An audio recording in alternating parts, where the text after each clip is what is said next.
Yeah.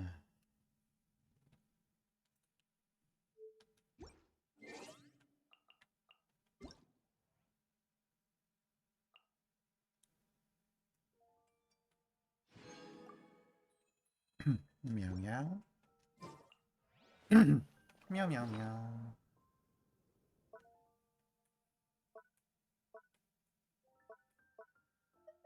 Ah, 2 hours. Not too bad.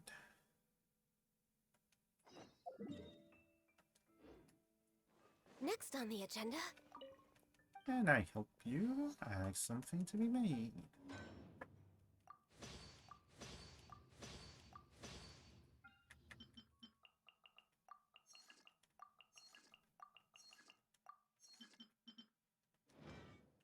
And animals. So, the dailies first. Should get dailies, then resin. Then I should start playing some slowly catch up.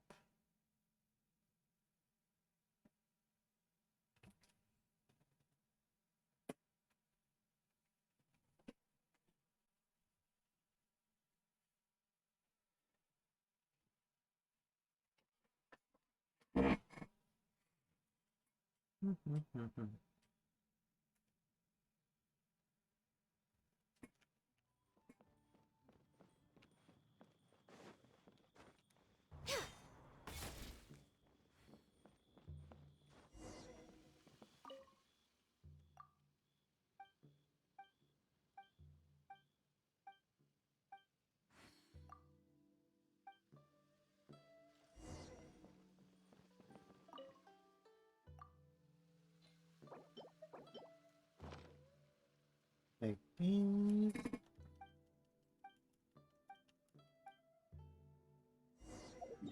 I go over here.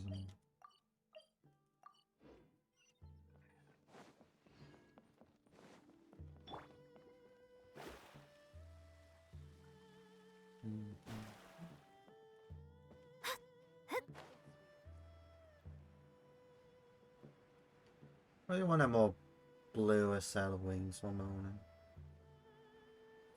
Alright, that reminds me of something about wings.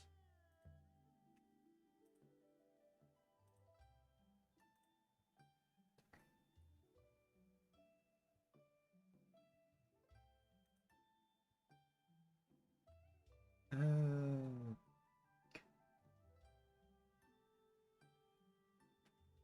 okay, it's not up.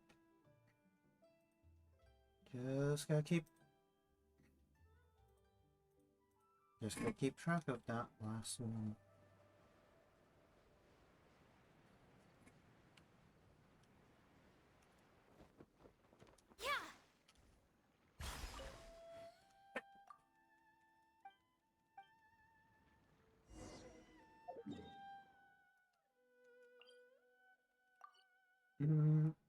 I don't feel like doing this yet.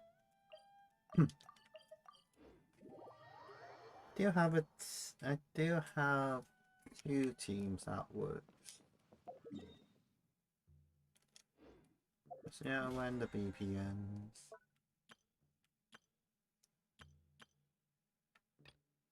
Oh yeah, I need to do this again.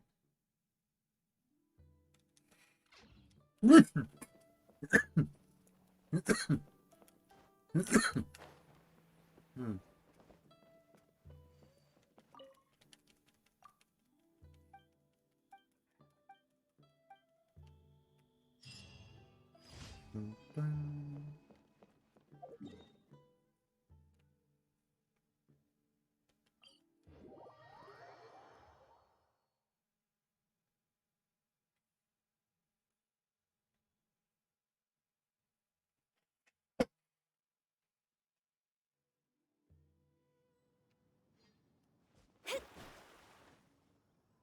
That is a. I haven't seen this thing for a while. I have a stone. Shadows of access denied.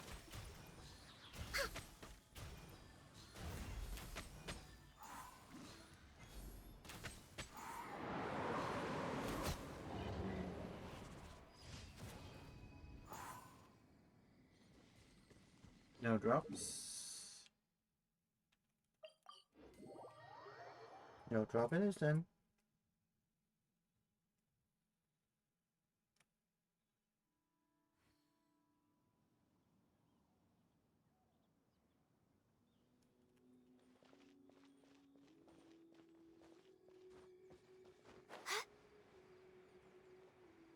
Alright, it's full speed ahead. Good. Whatever would you do without me?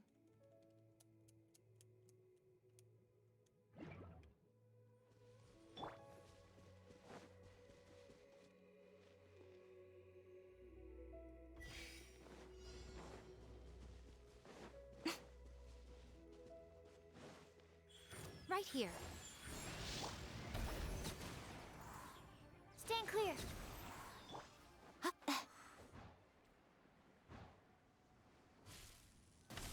Delved into depths, born of ice and frost.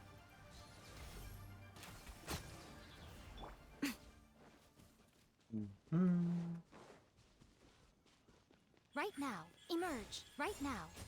Animo test 6308. Huh?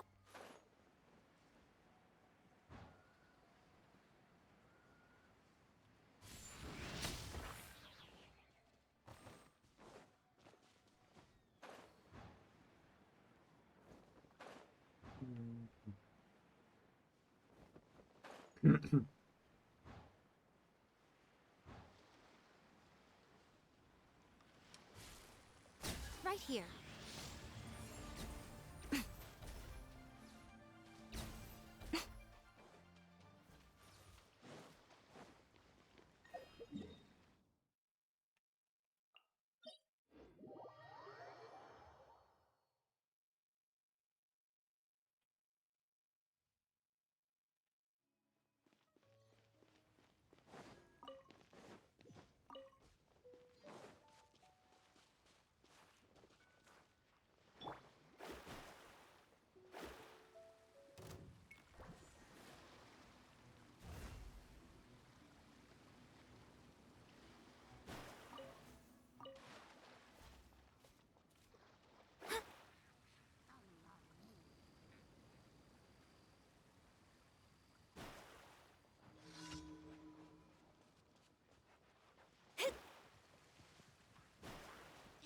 Let me scry. Fate is upon you. All hail. Absorption test.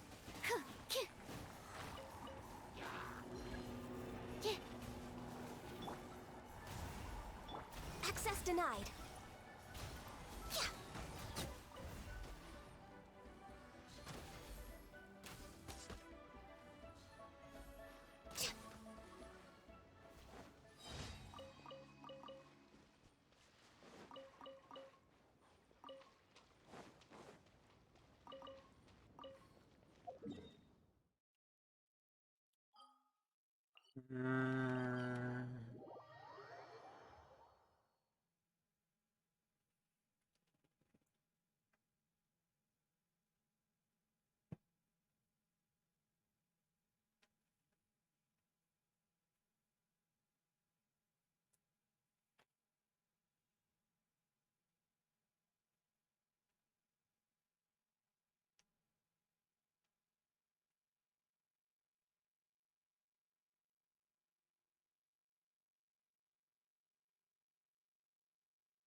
Add Astro.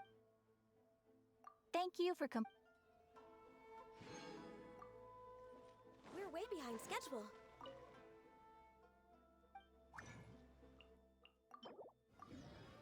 Let's cap this out.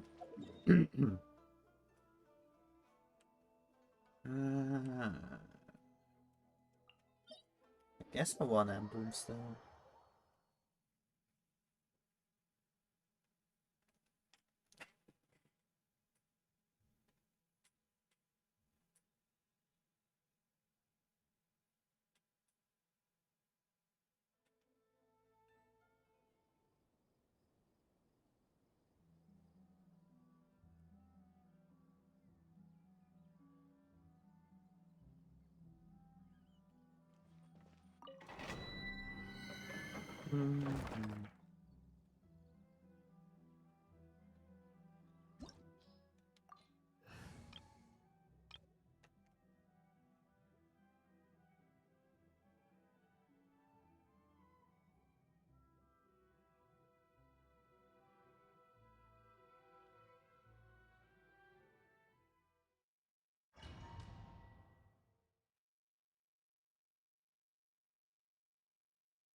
This is order.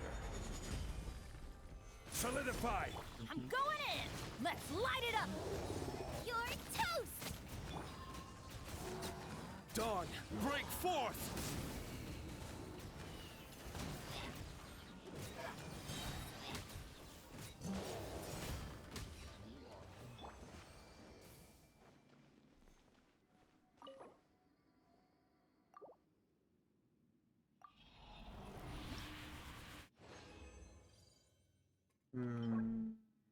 Damage.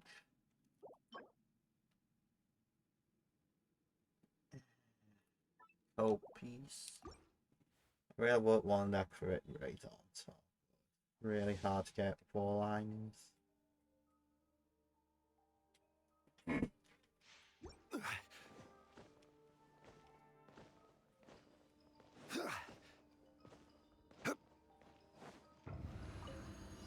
Order guide you. Stabilize. Teamwork is dreamwork! Huh? Nice and spicy! Eat this! Dawn, break forth.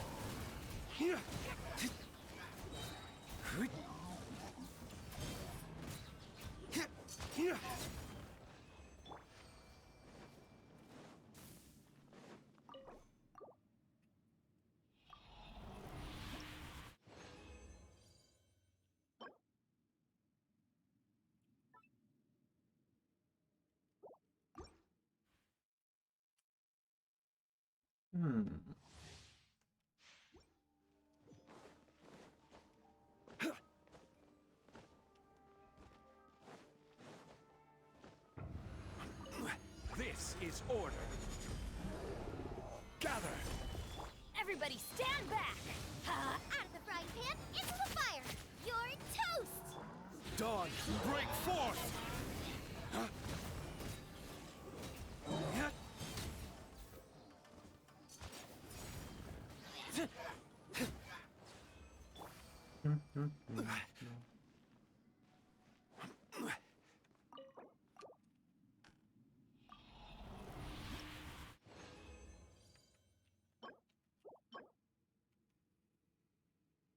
Yeah.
Order guide you. Stabilize. I'm going in! Let's light it up! Eat this! Lay waste to the wicked. Huh? Here. Huh? Ta. Here.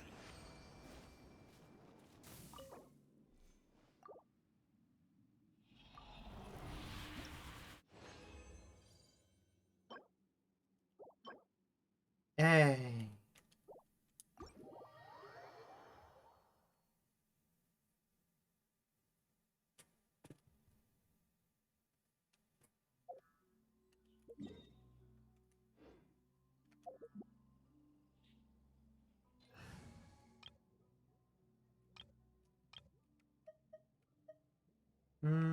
Let's see.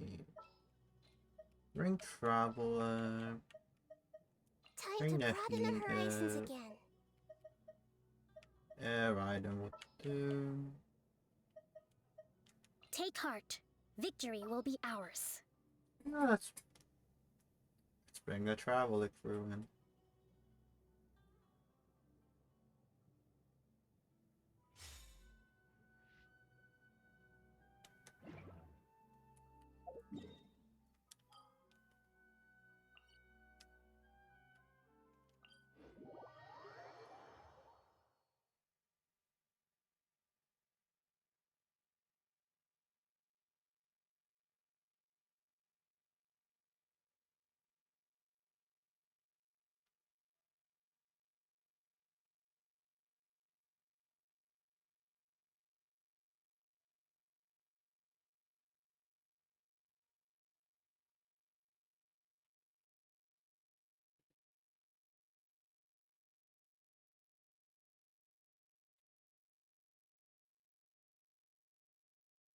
Mm.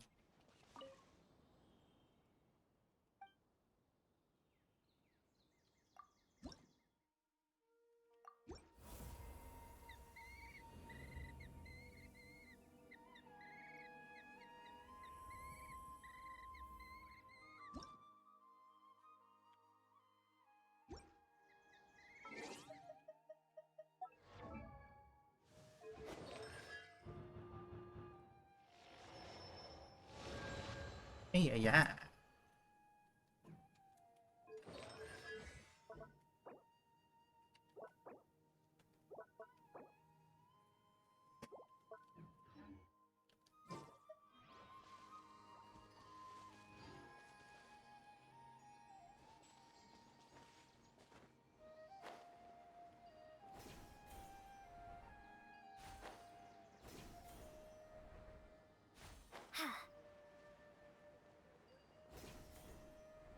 Let's buy some mushrooms. It's been a while. There you are.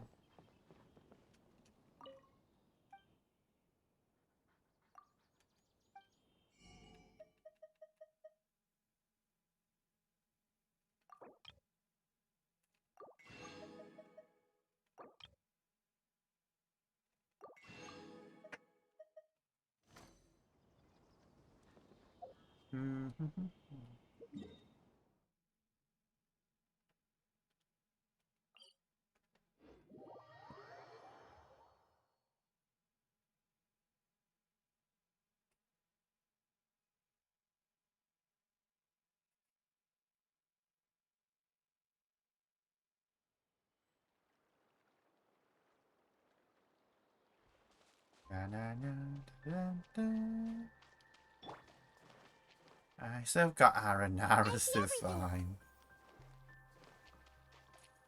I still need to do the Aranara side quests. Let's do this bit first.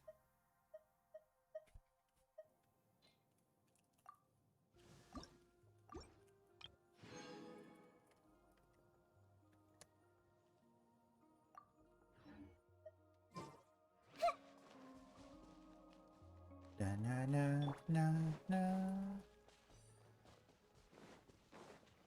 Na na na na na. Up anymore.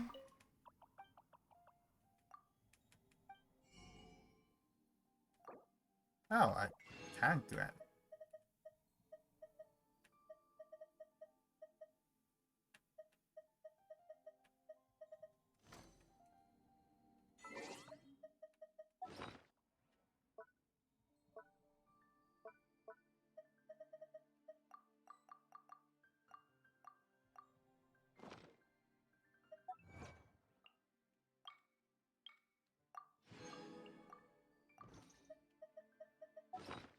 Mm-hmm.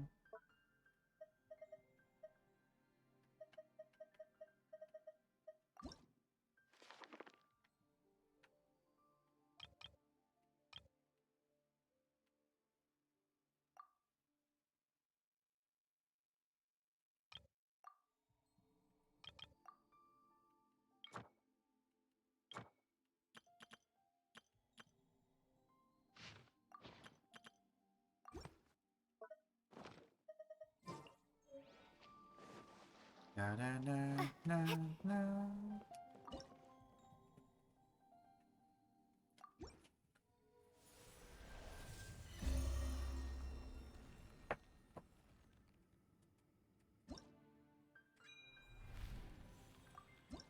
Only 25.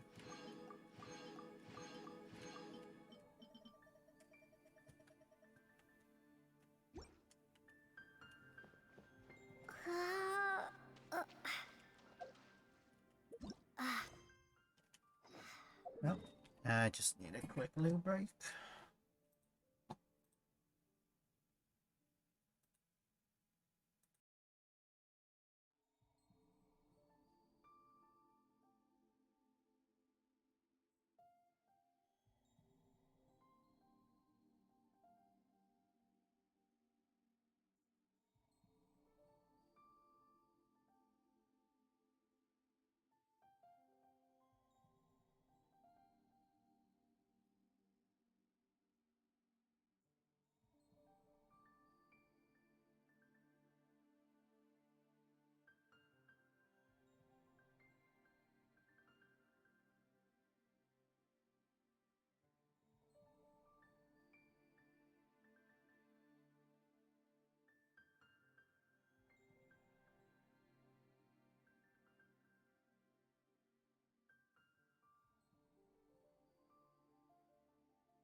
Okay.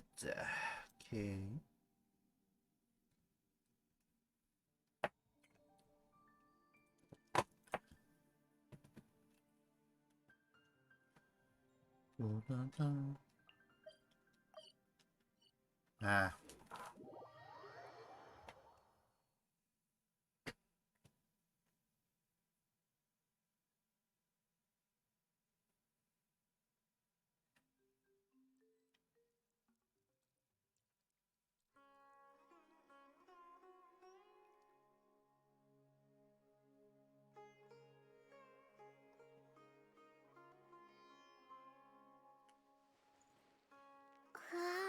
Mhm.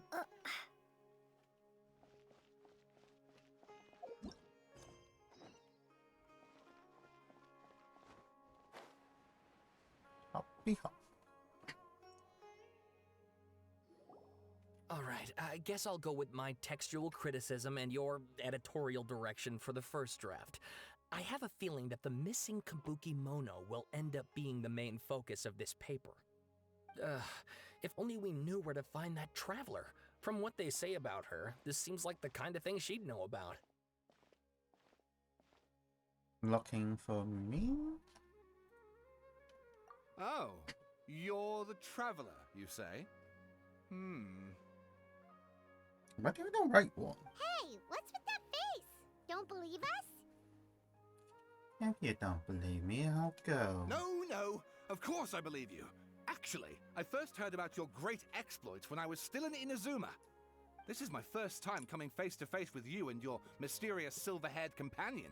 I couldn't believe my luck, and out of force of habit, I started, examining the evidence. Sorry. So what, for the love of... Sorry, we don't get out much, so our social skills are kinda lacking. That's understandable. Traveler, I hear I'm you've relatable. helped many people a great deal and been to many places. Would you be able to tell us about Tatarasuna? Actually, we don't know much about that place either. In fact, we only came over here because we heard you talking about it and wanted to learn more. Ah, I see. I can't help My myself. teacher chose this area of research as a personal challenge. He said it's difficult to get into because even Inazumans don't know much about Tatarasuna's past. But who'd have thought that... If you don't mind, I'd love to show you all my outline for the book I'm writing about Tatarasuna. Hold on, Sawada. Don't you think that's a bit of a deep dive for a first read? Well, fair point. In that case, please ease yourselves in gently by taking a look at Akaba's latest essay draft.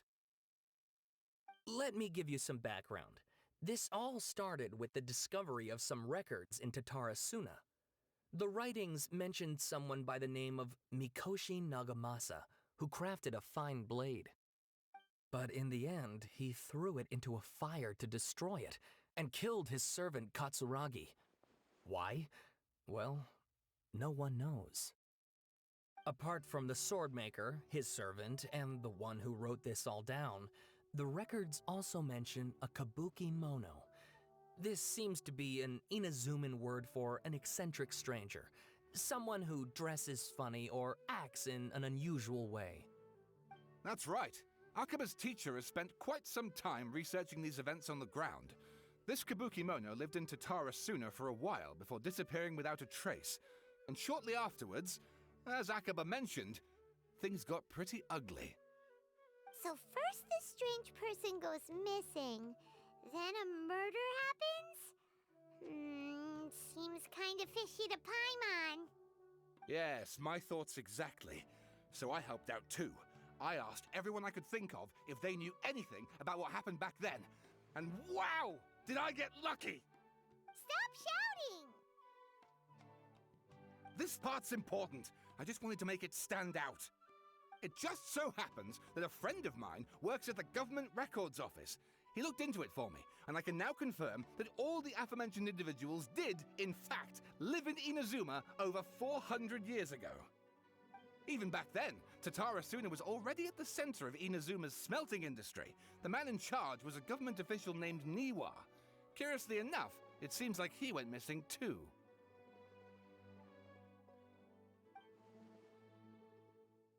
Could it be? Wait, so there are two missing people in this story now? That's right! What's more, Niwa is a name with a lot of history to it. Have you ever heard of the great swordsmith clans of Inazuma? Oh, the swordsmiths? Yeah, like Ishin art and so on? Wow, yes. You really know your stuff. That makes things easier. So basically, this Niwa was a distant relative of the Kaidahara clan, the last practitioners of Ishin art. Something then seems to have happened in the Kaidahara clan, leading to their downfall. I don't know the details, but taken in light of everything else going on around that time, it makes you wonder whether it's all connected somehow. The Kaidahara clan? Sawada, you left out the biggest detail of all. There's more? Oh, yes, of course. How could I forget? Brace your minds, ladies and gents, for they are about to be blown. Or maybe you won't believe your ears. I wouldn't blame you, of course, because in all my years as a writer, this is by far the most. Get to the point, for Pete's sake. According to information acquired by Akaba's teacher, the Kabukimono was not a human, but a puppet. Puppet? The Shogun puppet and Electro Archon Mage should be ruling Inazuma with her as we speak.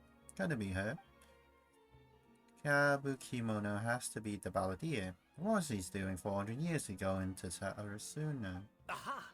Judging by the looks on your faces, you do know something after all.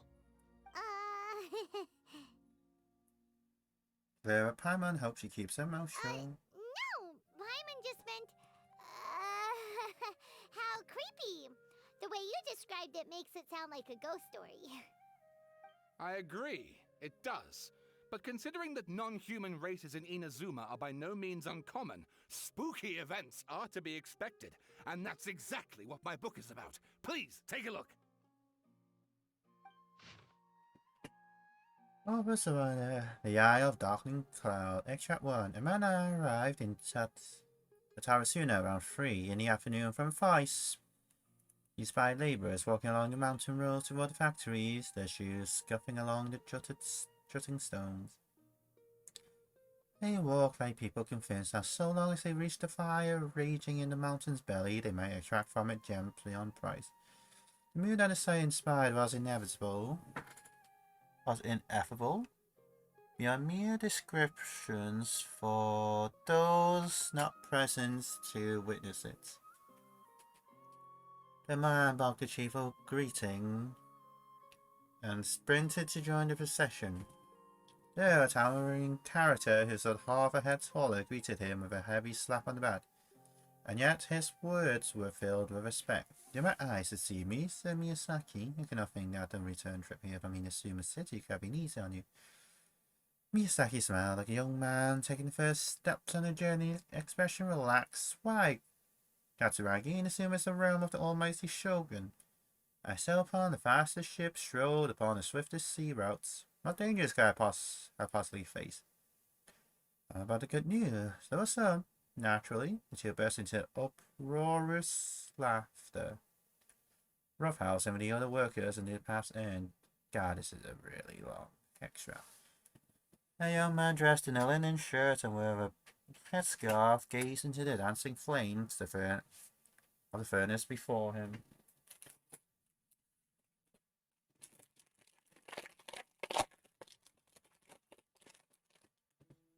So I'll grab a snack while I'll read.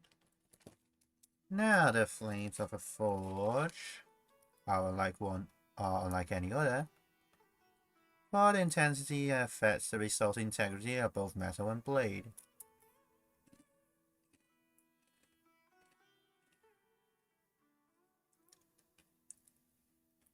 So too, there was the Flame Watcher, an unusual individual. At his fingertips sat a lizard, and on his face he wore a smile.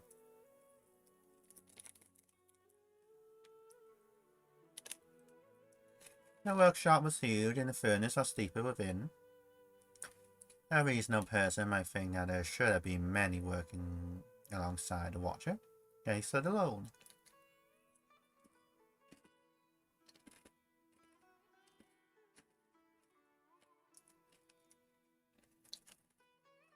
Only when Katsuragi and Miyazaki strolled into the room did Walter turn. Walter was Niwa, Armory Officer and Administrator of the Tarasuna. Born to the Niwa clan instead of one of the 3 pillars of the Ishi Knots.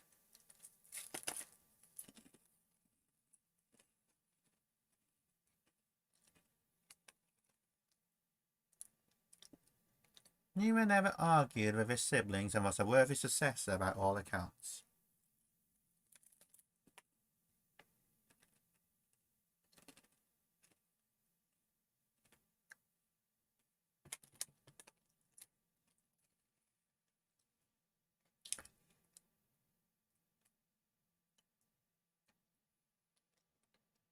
The post he received as a result of his high standing with those in power served as a statement unto itself.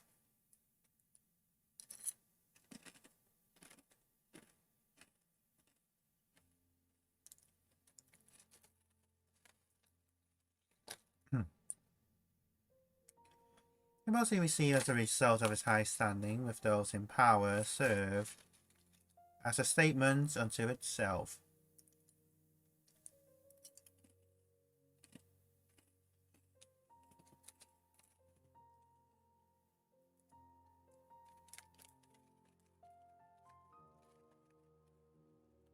Miyazaki handed a well-bundled text to Niwa as he adjusted his expression and said, "It is as you have said, sir. The elders of your clan in the city did not think highly of our plan. Yet I still believe it to be worth a try. As soon as I found I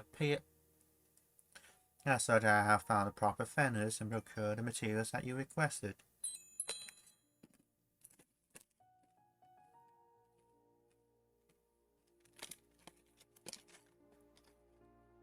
How long is this? Good lord. Good lord.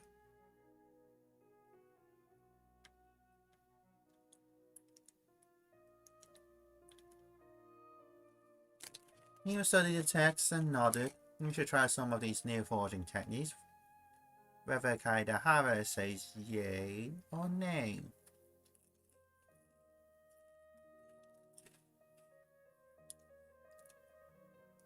Katsuragi frowned and with a sigh he said, "Forging is a precise and difficult undertaking, you know. It's better than most, sir. And still you seek improvement each day with terrifying drive. Should my lord Nagamasa hear this, your soundness in the face shall be hard to miss."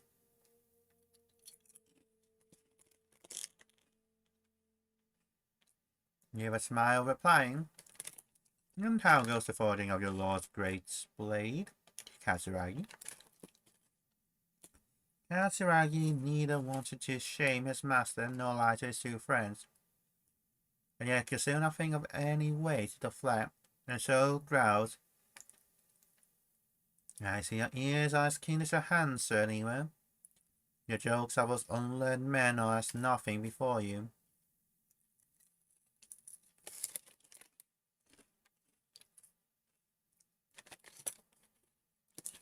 Miyazaki hid his grin. Upon hearing this, Niwa released the lizard from his hand into Katsuragi's palm. Just as more words were to be exchanged, someone came walking nearby. Their footstep light with the celerity of youth. The head that peeked in was round, and in the light of the fires looked like an oil jewel. The young man placed some boxed food at his side and nodding. He prepared to leave. Katsuragi called out after him, "What about your share? Aren't you going to eat it?" The young man, upon hearing those words, found himself slightly at a loss. After a while, he answered, "Oh well, I'll try it. You're welcome to your food. We all eat the same fur after all." He was said, the man nodded and left, seemingly deep in thought.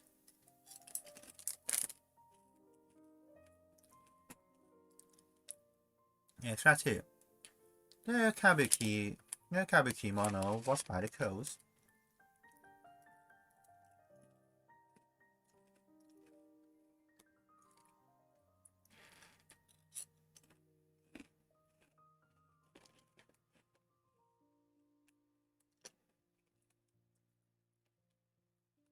Sunset fell to the accompaniment of darkness. The bands of twilight showed themselves north, or in their place the thunderclouds, royal grumbling the omens of a coming rainstorm. Darkness filled the flesh of the sea, and the dusk bathed the clouds in the upon the land.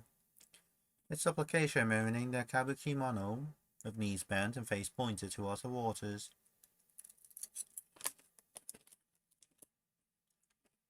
No one passed that way, and none knew what he was waiting for in silence. Time passed unmeasured and uncounted, till the black clouds suddenly tore free from the sky and began to circle the kabuki mono, bearing down on him like a nightmare. I was not aware at first, after his studying gaze was refined by time. He understood this cloud had marked him from the very start.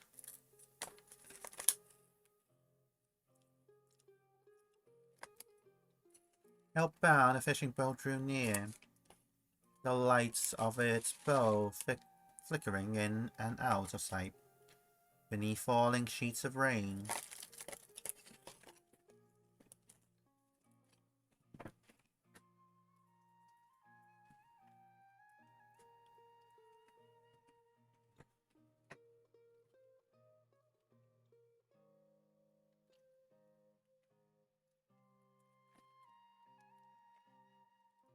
Let's see him. The mist spooked across the area, stealing sight from the fisherman. Repeatedly he exclaimed, "It is but dust, how are my eyes darkened? Is there anyone that can deliver my boat upon safe tides?"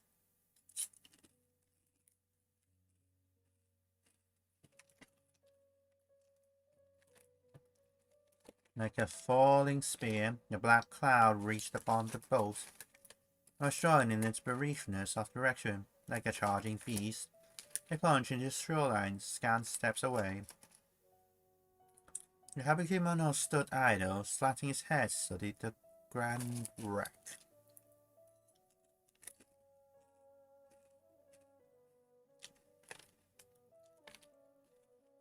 No, but half an arm was left of the one who had cried out for help, and with a plop, it landed at the kabuki mono's feet. He crouched to special the object, straining against the urge to take a bite of it. Yet he did not, and the dark clouds rolling down had already picked the remnants of the ship clean. The kabuki mono stared at it blankly, like an awakening dreamer. When he returned to himself, the clouds had scattered as if they had never been there at all. As for the ship, it had been struck down by a storm. It was the gnome, not the kabuki mono. Extract 3. Katsuragi rushed to the doorway and shouted, "My lord, things go ill at the furnace. I have searched for Sir Niwa, but there's no trace of him. And much time has passed since Sir Miyazaki left to seek aid, but has yet to send us any missive. Look."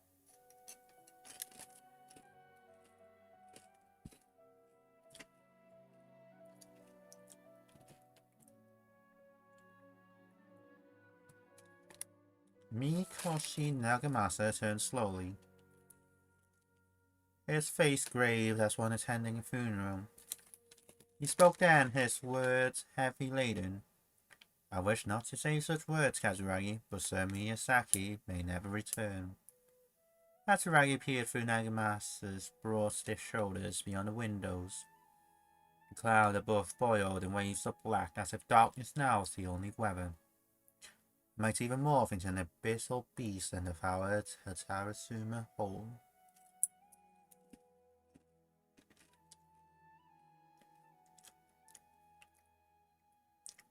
Over 10 people had already perished.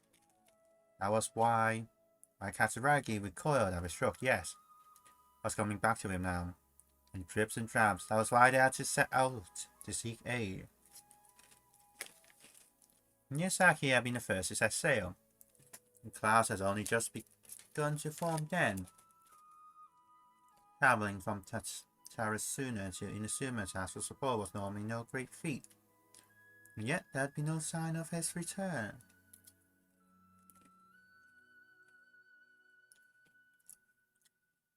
A second ship was sent, followed by a third, and a fourth. The other Kabukimono himself had departed upon the tides upon foul skies and ominous fortune. The Habin Kasaragi had brought him back and treated him as his own, and it pains him greatly to see the lad go. Yet the situation in Tatarasuna was severe.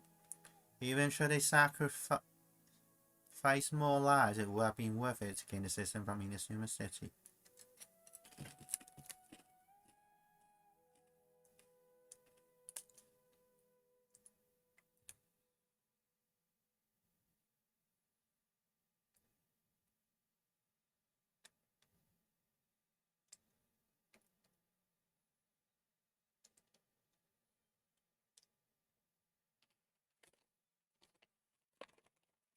He was gone and none could find him. Afterwards, Nagamasa led a search party into the mountains and the area around the furnace. All to no avail. Folk began to wonder if Niwa might have encountered an accident, but worry soon turned to suspicion and they wondered if he had fled.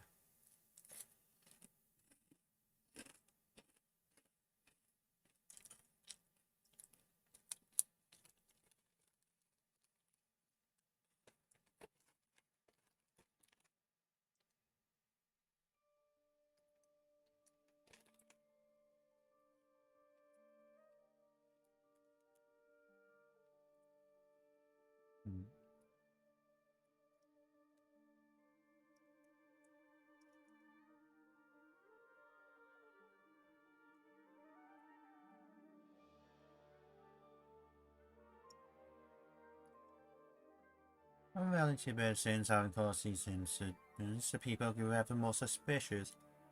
And Nagamasa himself strained against his discontent and fury. His face had grown to resemble the rumbling clouds above. Suddenly a figure flashed by. The presence did not go unnoticed by Nagamasa. He drew his blade and cut, though he only nicked the silken veil in through the wall.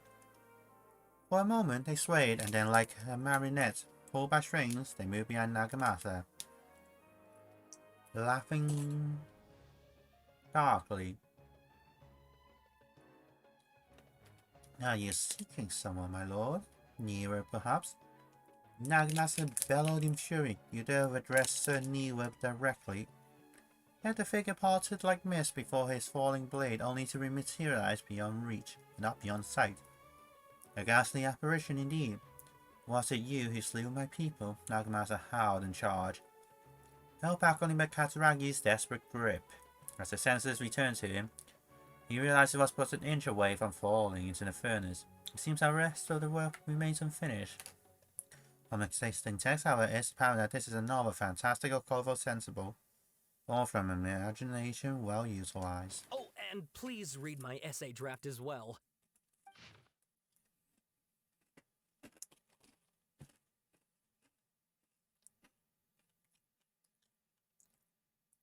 Oh god, this is long as hell. Alright.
Ah.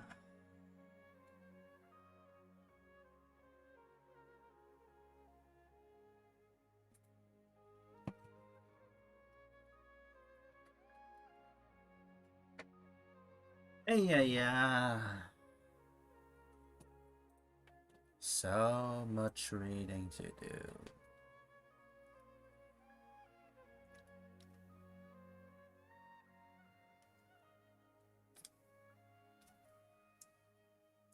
Details: the decks belong to a series of works sponsored by the Fahumanas Field Cutter Product. Has yet to be numbered. Author Aquaba. After all, the Tatarasuna area has always been a major pillar of the Inazuma smithing industry. Two incidents have occurred here, and the details behind the first are fake at best.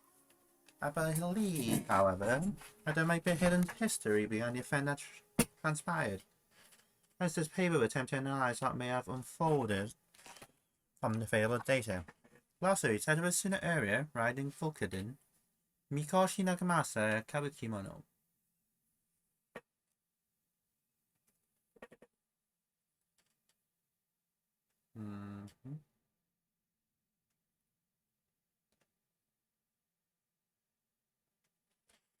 Introduction. This paper continues to expand the works of my mentor, Mr. Rumi. In this report on the happily hidden tales of Tatarasuna, and it's intended to further his avenue of research. According to the data, the blade forging techniques of Inazuma were originally handed down from the electoral archon, also known as the Raiden Shogun. Using the art they inherited from the archon, the people of Inazuma devoted themselves to the process of forging. However, strange rumors that do not quite fit the steely nature of metalwork yet linger about Tatarasuna, which was a central pillar of the forging industry. Here, the Mikoshi and Niwa clans, along with an eccentric puppet, serve as the three windows of insight we need to investigate the truth behind what happened. While these three notes from the Tatarasuna areas, your content as follows: 1. But as an overstep, but I think that Sir Nagamasa's mood grows better when he forges blades. The exception to cleanse the stain of the name Mikoshi must eat at him. Also, Sir Katsuragi discovered the name was eccentric while patrolling around Nazuchi Beach.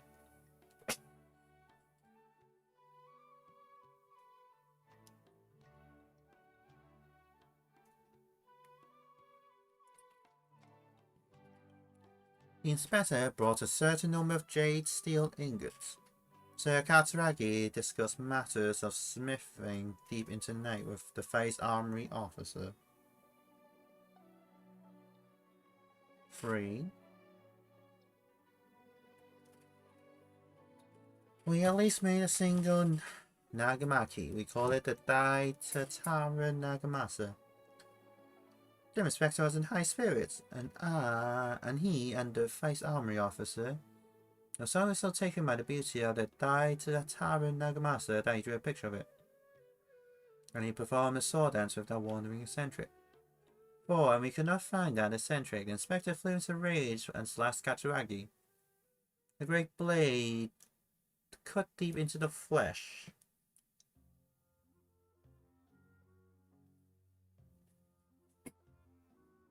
Cut deep into the flesh, cast his own Nagamaki into the furnace. Into the furnace flame. Naosomi could not abide by that order and drew the completely melted weapon out of the furnace. It was horribly burned. Naosomi died that night. I dare say that while Sir Katsuragi may have committed... what was it? Malfeasance? Malfeasance? As out of goodness of his heart. 6. Injiro hid a Nagamaki and Nozomi's drawing in the arsenal. Nagamasa is harsh but also knows right from wrong, but even so, he is not amenable to reason. His name indicates one obsessed with purity. Still, I and some household Tatarasuna have not been blinded by the matter of Nagamasa's mother, Chiyo, and we trust him. I also remain unwilling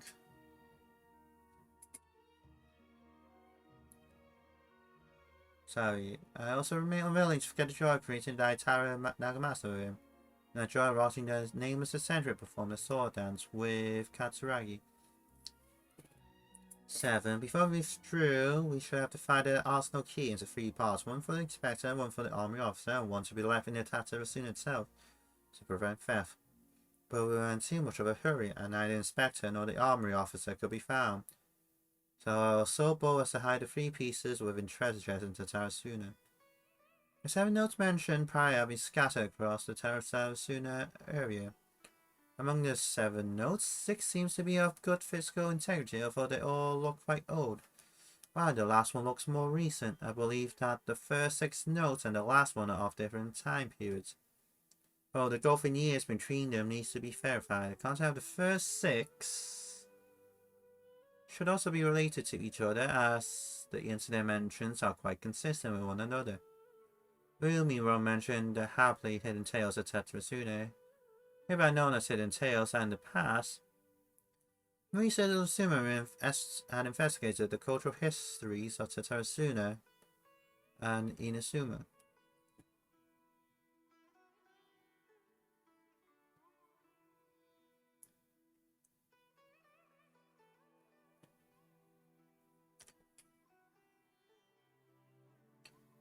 Though the place has fallen into some degree of disrepair, since the tales were written, things have improved since the time that I wrote my original article. Regardless, what used to be an area of major industry remains a place of modern hospital. A resident of Tatarasuna may be found living and dwelling by the waters. The resident, when questioned, told the researchers of Tatarasuna's golden age centuries ago, when it was administered by the army officer Niwa. Vice Armory Officer Miyazaki and Inspector Mikoshi Nagamasa, yet the elders among the locals with deeper ties to the region also seem to stress the fact that there were strange rumors surrounding the homeland's past.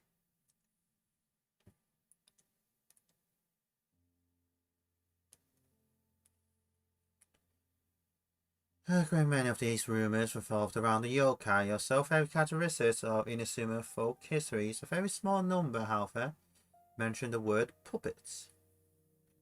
It should be known that puppets are neither traditional nor common yokai in Inazuma. This fact drew the attention of the researchers to delve further, and eventually the following piece of information came to light.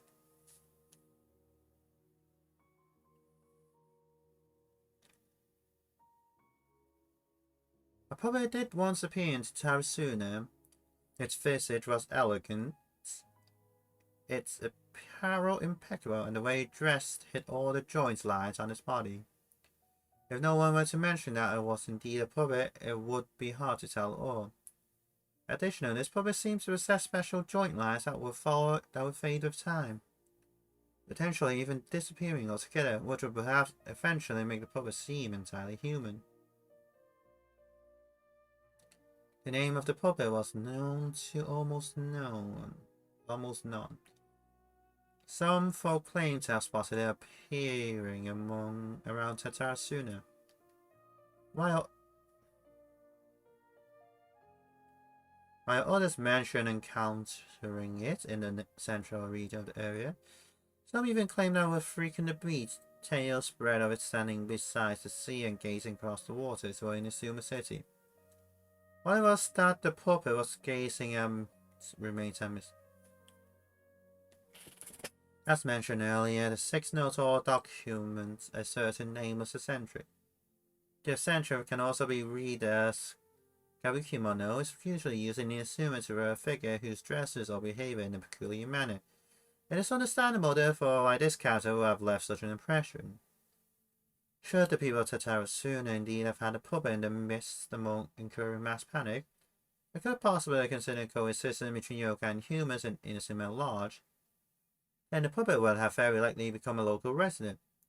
What is less well known is if the Kabukimono was just another title for this puppet. Perhaps because it was uniquely dressed to attract attention from its more unique special characteristics. A workable theory, but one that still lacks enough evidence to support it.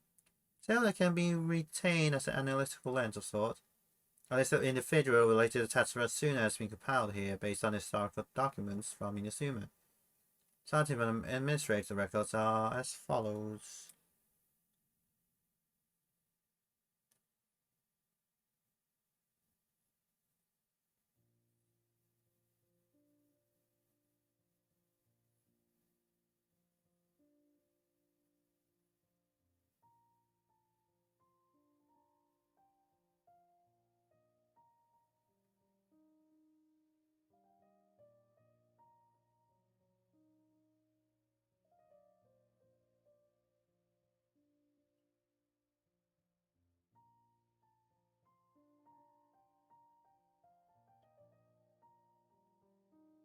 Primary Officer Niwa, full name Niwa Hisahide.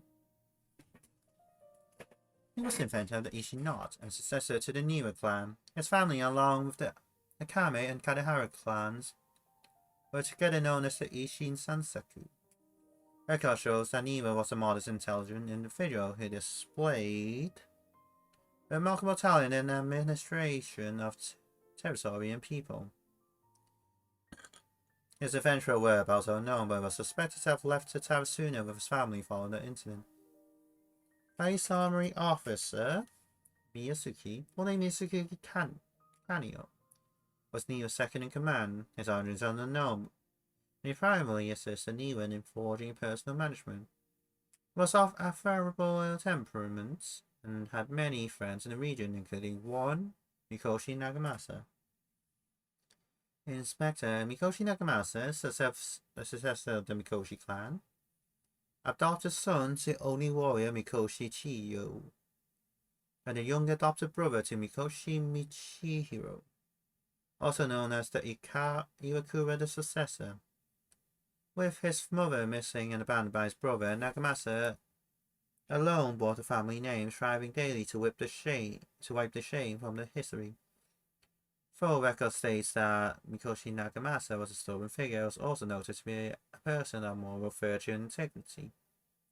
Had been noted in various records that he practiced forging swords for self-cultivation, and specifically requested special instructions from Miyazaki to further his capabilities. However, after the famous blade Tatara Nagamasa was forged, he used it to slay subordinate Katsuragi for reasons unknown at present.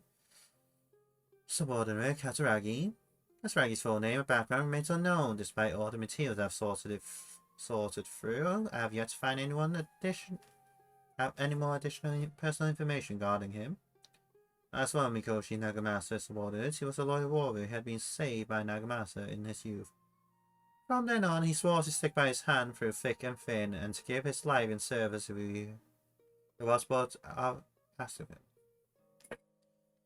Kabukimono, full name unknown, background known. From the many sources I have compiled, combined with Rumi's personal observation, this character might have been the puppet mentioned in the rumors.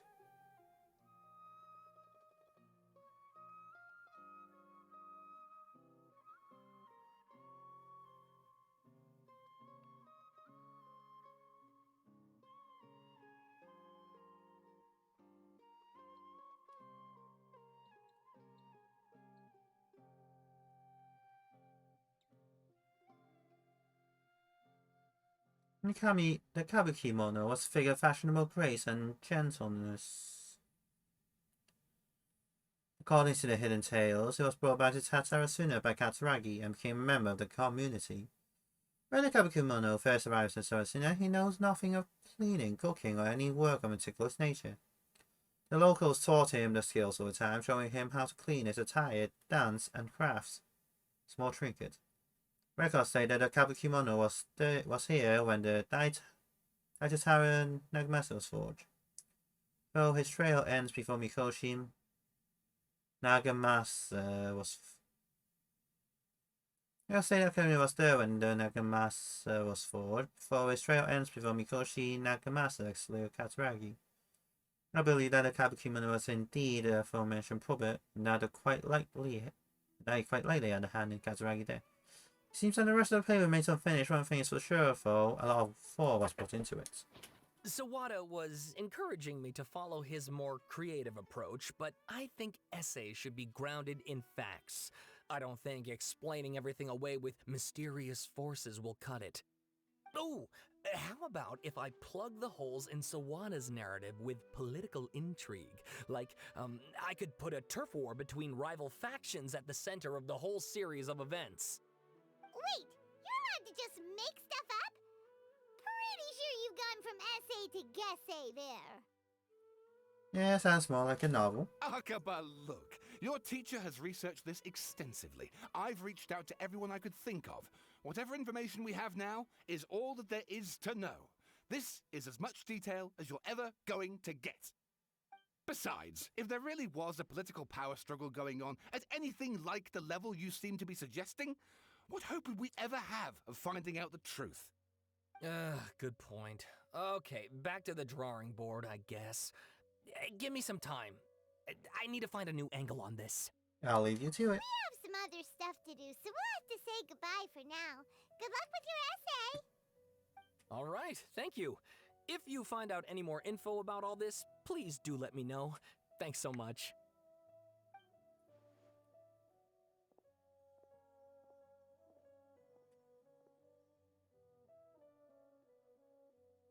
Hey, so that thing they were talking about, it has to do with the balladeer, doesn't it? Yes. Okay, then even if we did know something about it, we probably couldn't share it with them, huh? After all, we kicked his butt and got him locked up. Information about people like that is usually super confidential, isn't it? If you ask Paimon, Akaba should just pick a different topic. There must be as many essay topics as there are trees in the forest. There's no point in...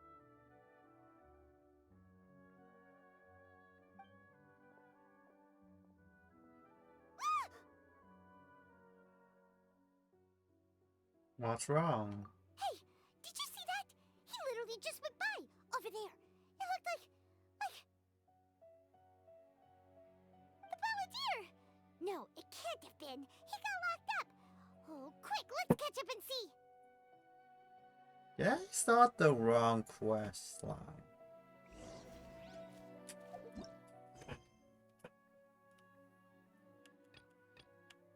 Ah, right. I think this is the... Alright, this is actually Nahita's. Yeah,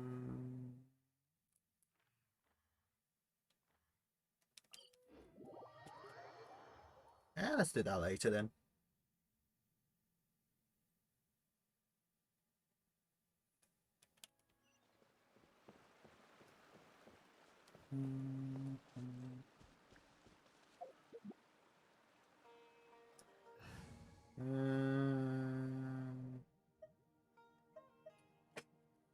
No.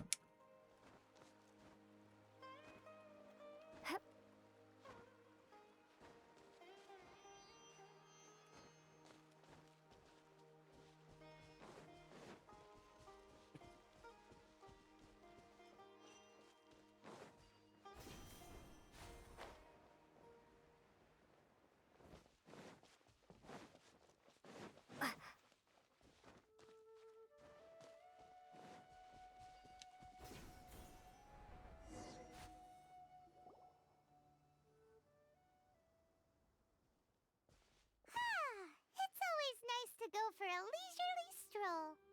Huh. Do adventurers often go to places like this? We usually journey through far more dangerous places than this. Huh. I guess so. So, this is where you always meet your wife in your dreams? Yes, for the most part. Our place is on the summit, just up ahead. When I saw her in my dreams, we didn't do anything but talk about ordinary, mundane topics. I'd tell her about our daughter, Haidar, and she always listened intently. She would also reminisce about the past with me, telling me interesting stories and cracking jokes. It feels like no matter how long we may chat, it's never enough. Sometimes, it's the little things in life that matter the most. This is the part I'm a little puzzled about. I'm very familiar with dreams, and normally, They lack logic and continuity. But you said she could remember what you had told her before, right? That's right. She always listened to me carefully in real life, and now she's doing the same in my dreams. She always surprises me with some details from our lives in the real world. The fact that she can remember such things makes me feel like she's alive. Whoa, that's pretty weird. Well, dreams are kind of weird to begin with. However, the problem is that his dreams have too much structure and continuity. Most dreams are far more fragile than you can imagine. For example, a loud noise outside your window in the real world could cause your dream self to get loaded into and fired out of a big cannon. Another example.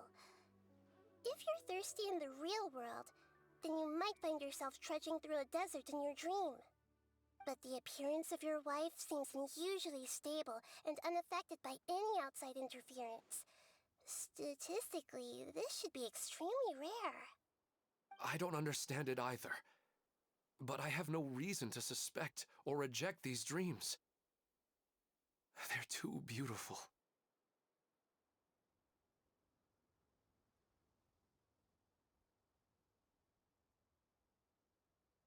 I agree, it doesn't really feel like a...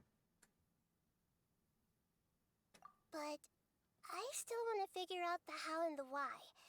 These kind of dreams are novel to me as well. That's why I want to have a look at the scene your dreams have been taking place at. Let's go. Just think of it as a nice little hike to the top of the mountain.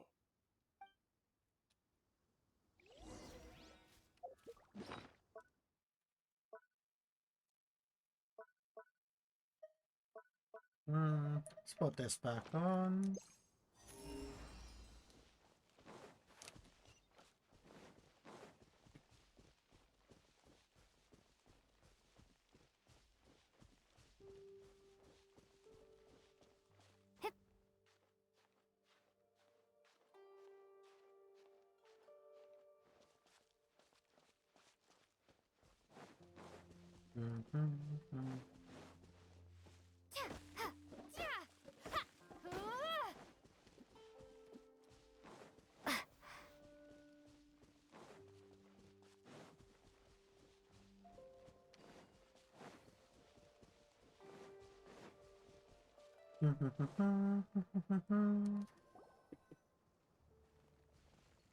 Well, he really wasn't kidding.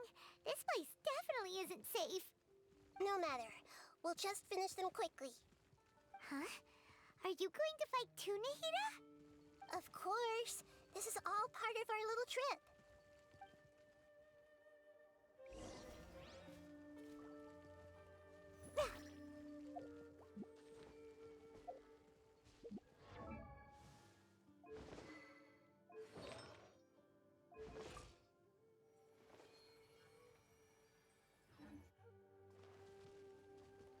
Hey! Hold the line! Scatter! Ah!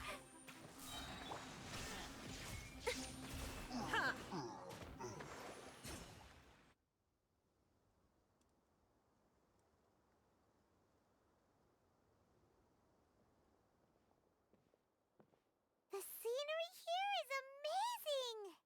It also seems like a great spot for eating snacks and taking a nap.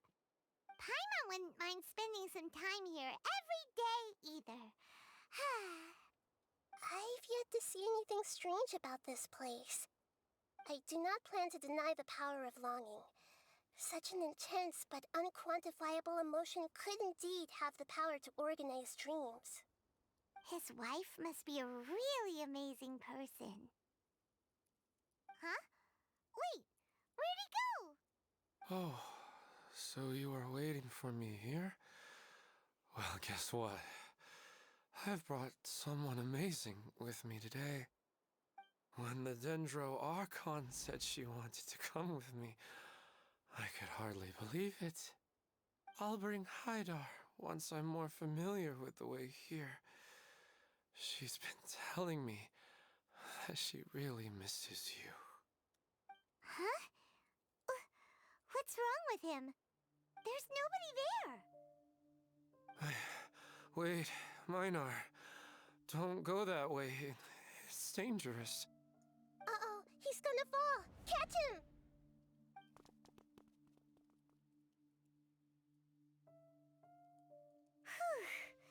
Luckily he didn't fall. But what was all that rambling about? He also looks like he's passed out. He's in a dream now. What he said just now matches almost perfectly with the dreams he's described to us earlier. Oh, so he fell asleep and started to have the same dream? I find it a little strange as well, but we mustn't awaken someone while they're sleepwalking. All we can do is sit here and wait. Huh? Minar. Where's Minar? Oh, good! You're finally awake! What happened? Huh? Sleepwalking? Oh, right. It was all just a dream. The moment I reached the summit, I saw my wife, Minar, sitting there, and walked over to her. After I introduced her to you, she seemed a little flustered and started walking away. I told her to stop because of the cliff, and then she seemed to suddenly disappear.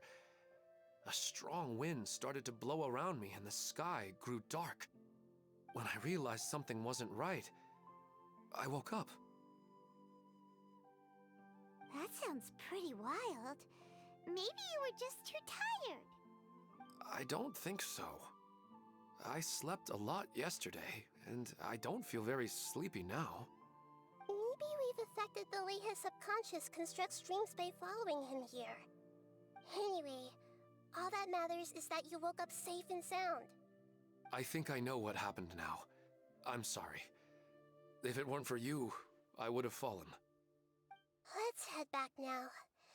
Don't come back to this place again for the time being. Oh, okay. Nahida, what's on your mind? Paimon's a little worried now. We still don't have enough evidence to work off of, so it's hard to draw any reliable conclusions yet. But I'm concerned that Ilmon's case may not be unique to him.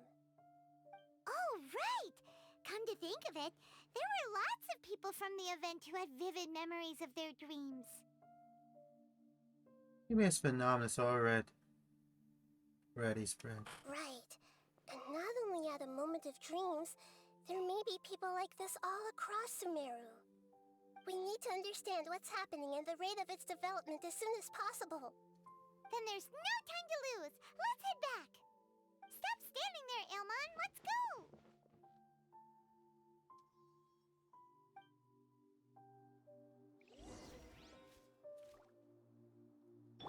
Rest and rebuild.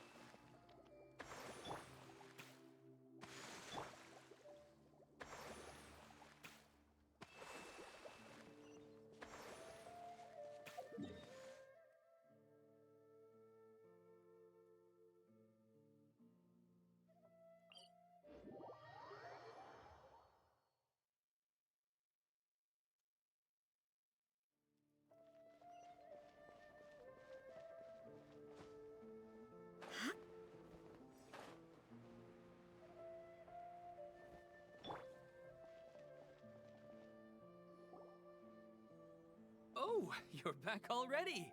How'd it go? We have an emergency on our hands. Please notify everyone here that while they can continue to discuss their dreams, they mustn't try to visit or recreate the locations and scenes that they have been experiencing in them. What? All right, if that's the wish of the great Dendro Archon. Yeah. But could you at least tell me what happened? You all look so serious.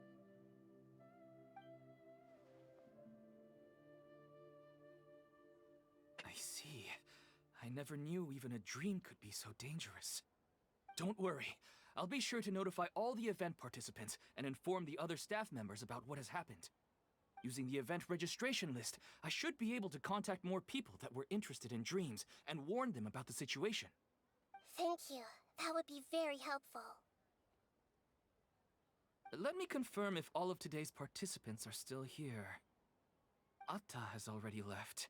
It seemed that he was on his way to make a hammer, so that shouldn't be a problem. Oh, wait a second. Where's Katya? Has anyone seen Katya? Has she already left? Oh, I think she already left.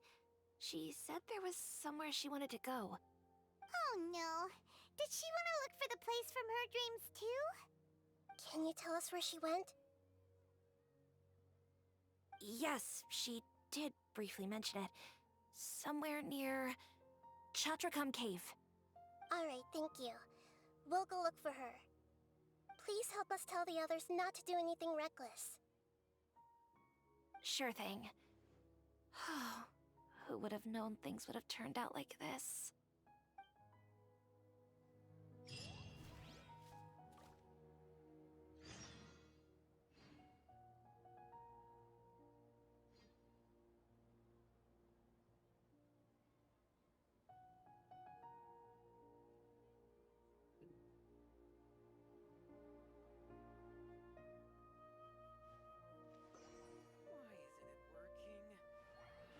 don't get it.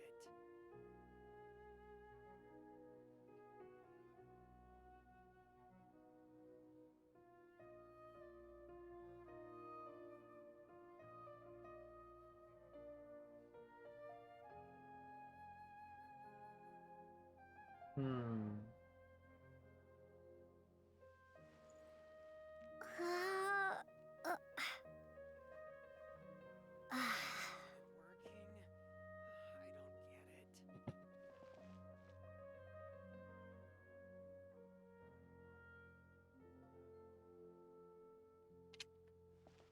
Working? I don't get it. To Chapman Cave is up there.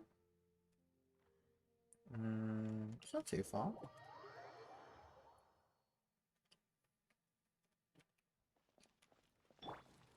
I see everything! How does the Anahitian blessing actually work? Ah. Oh.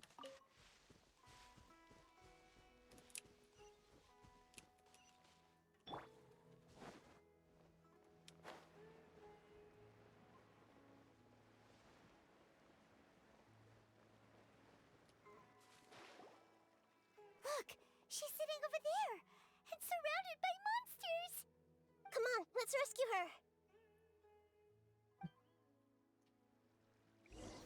I have to use the support. Everyone hold hands! Illusion shattered! Hold the line!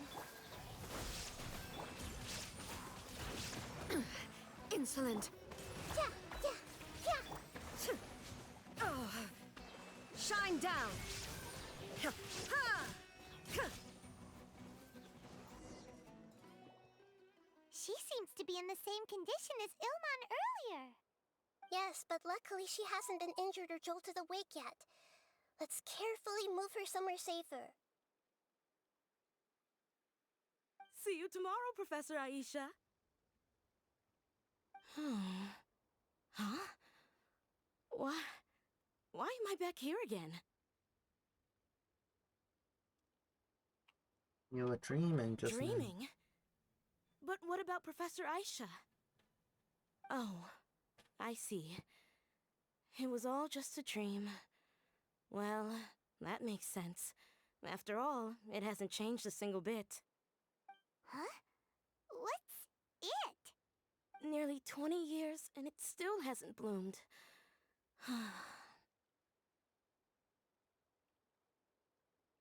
Does it have something to do with your dream? Please, tell us what you mean. Ah, sorry. I'm still feeling a little groggy. Please give me a moment here. Alright, where to start? Right, this plant. So, Professor Aisha gave me this plant just before she left. She was a good friend of my parents, and my first real tutor. She was also an outstanding Amorta researcher. In addition to her extraordinary academic talents, she was also skilled in combat and would accept lots of work from the Adventurers Guild. Oh, So you mean she's left on an adventure? Yes. When I was about 10 years old, she told me that she must go look for the secrets of the Abyss, and that she would be gone for a long time. I grabbed hold of her and wouldn't let go. I didn't know what the Abyss was. I just knew that she was like family to me. She hugged me, and we cried for some time until I fell asleep. When I woke up, I was already back home. She still decided to leave, but had left behind a letter for me saying that I was the person she cared for most in this world. She claimed that investigating the Abyss could help more ordinary people protect the people and things they care about.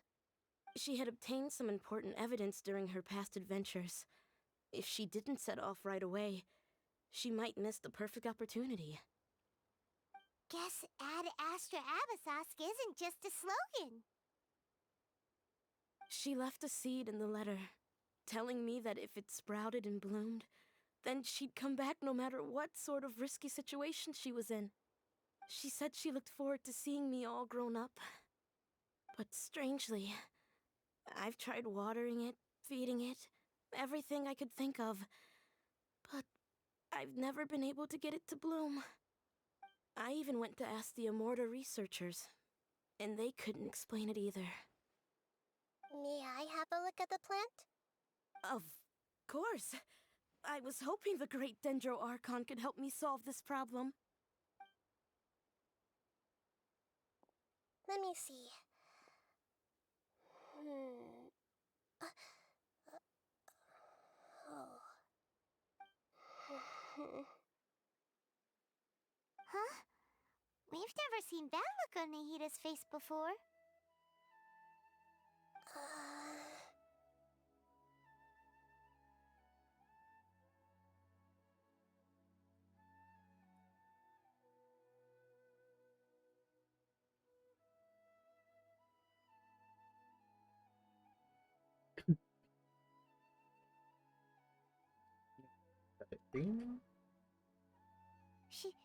She looks a little unwell. Hold on, we'll be right back.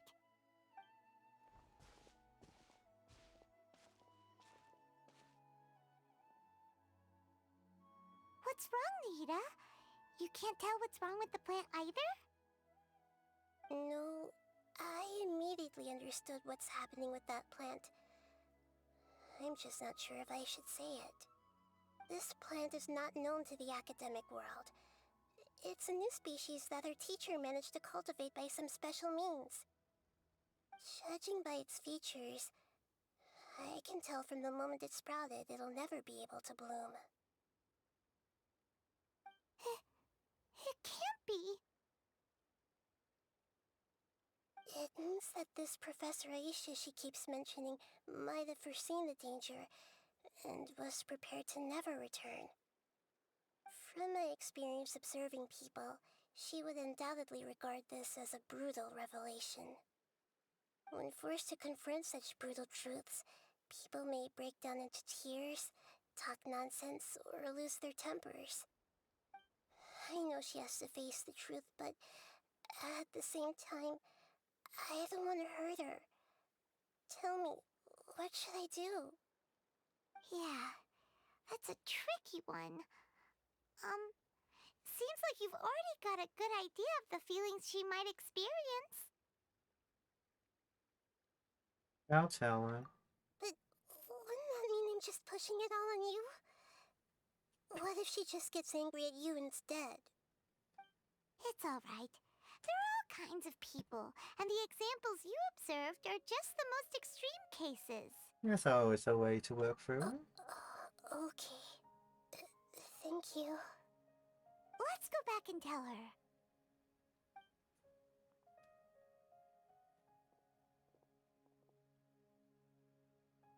Huh?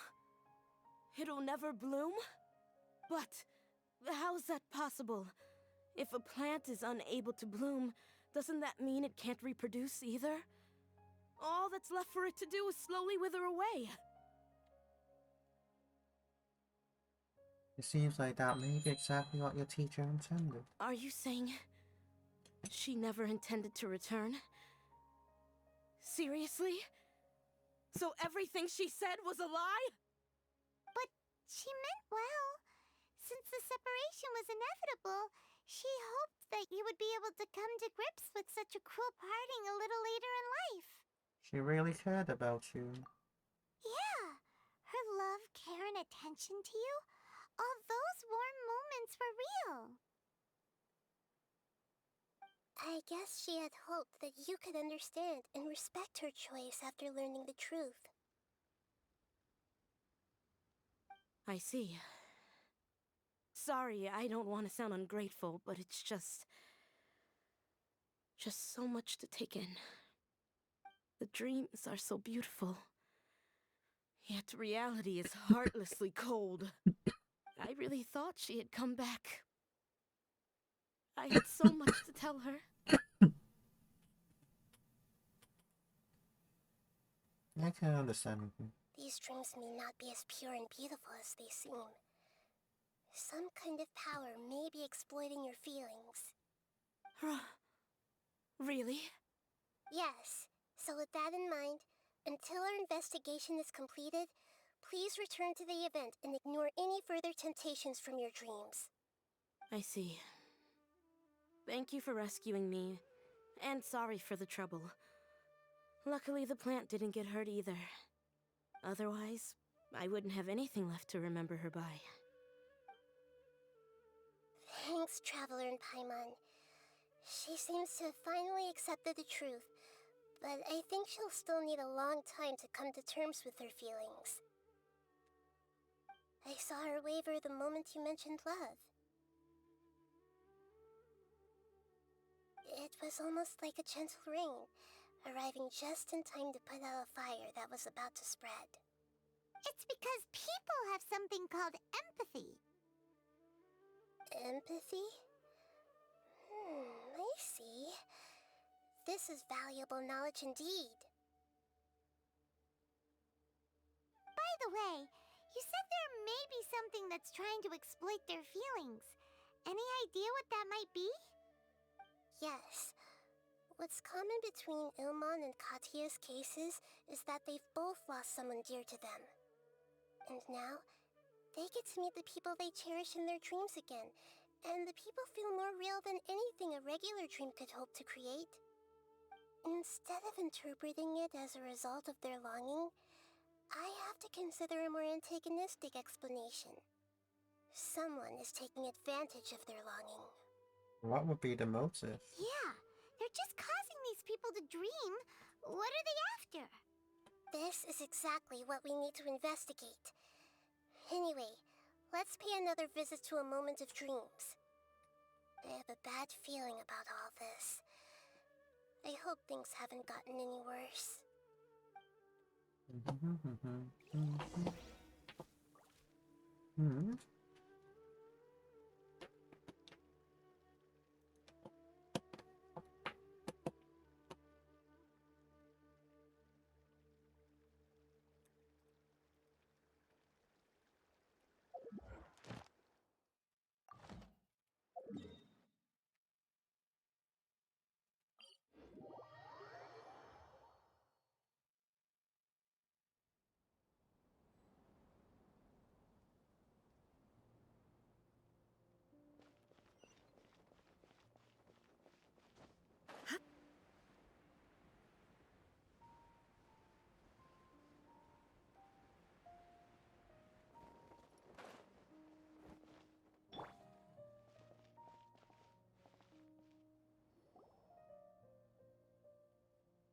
We're back.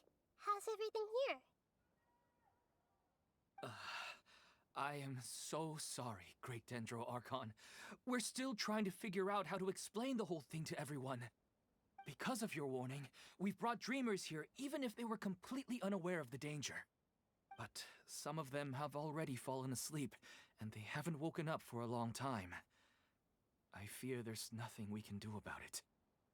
A moment of dreams is just a small interest group. We don't have enough staff members to handle this. Just as I expected. It seems my guess was correct. It's the Dendro Archon. She's back. what happened? Why have we been gathered here? Many of you here have been experiencing some beautiful dreams. But I'm sorry to tell you that based on our investigation, there's some kind of conspiracy behind them. Before we learn the truth, please don't try to recreate the scenes in your dreams.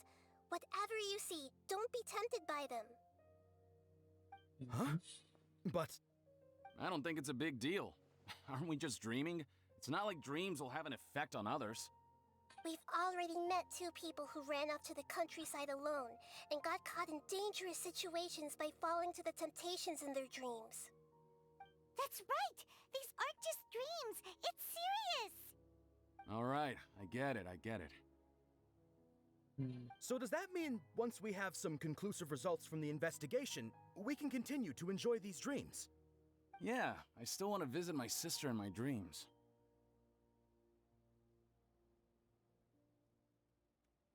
It will depend on the results of our investigation.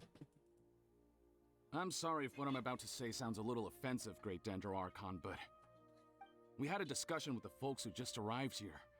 In all of our dreams, we were able to reunite with people who were very close to us.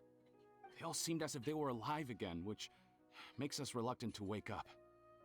Yes, that's also what we've observed in our investigation.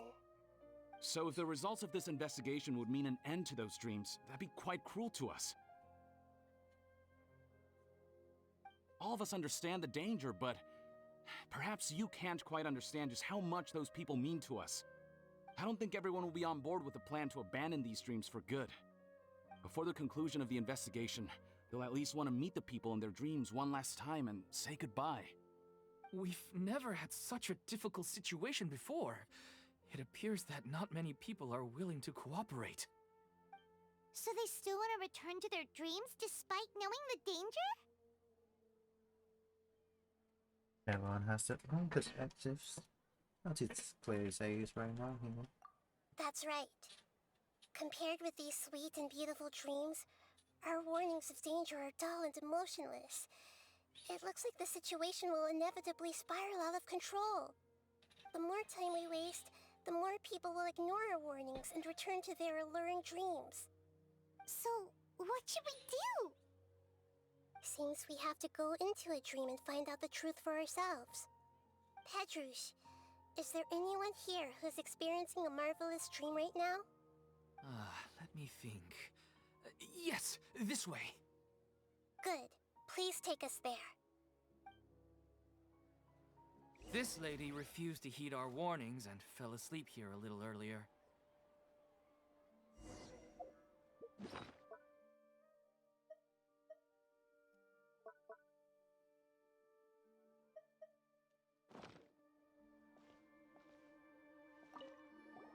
Actually, I can really sympathize with everyone's feelings on this.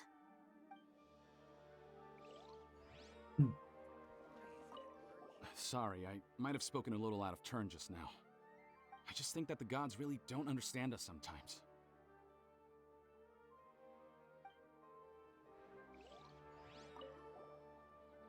All this commotion's making me wish I could experience this kind of dream too. No way! Not on Paimon's watch! All right. No need to get so worked up.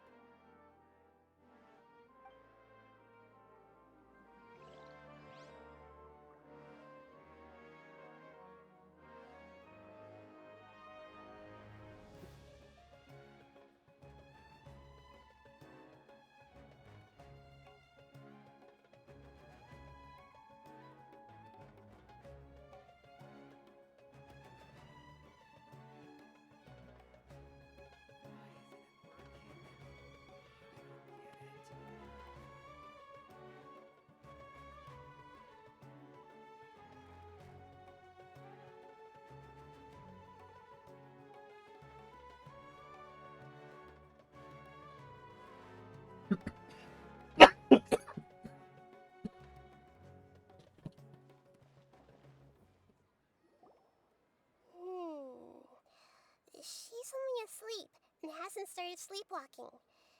It seems she hasn't sunk too deep into her dream yet. Do we also need to fall asleep if we want to go into her dream? Don't worry about that. I'm Lesser Lord Kusanali after all.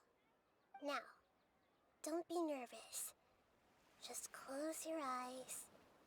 Imagine yourselves as waves gradually rolling onto the beach. You slowly wash over the shore and sink into the sand.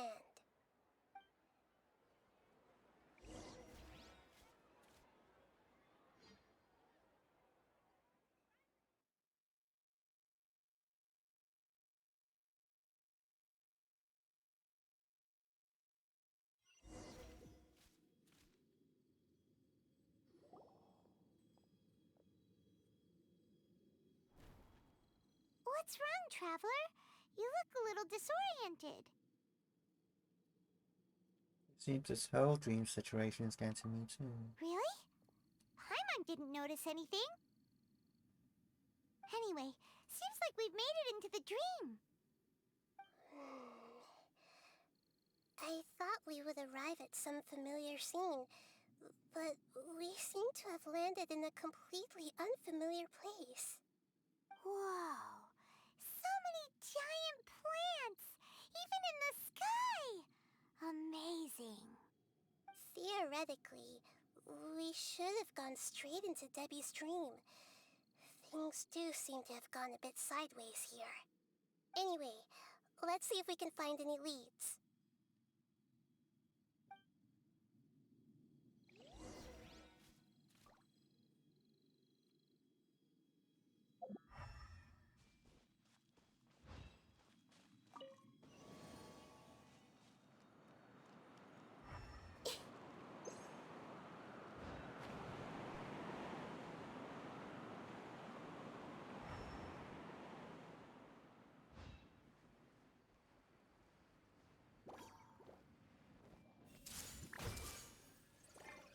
There is no escape! Rest and rebuild! Propagate!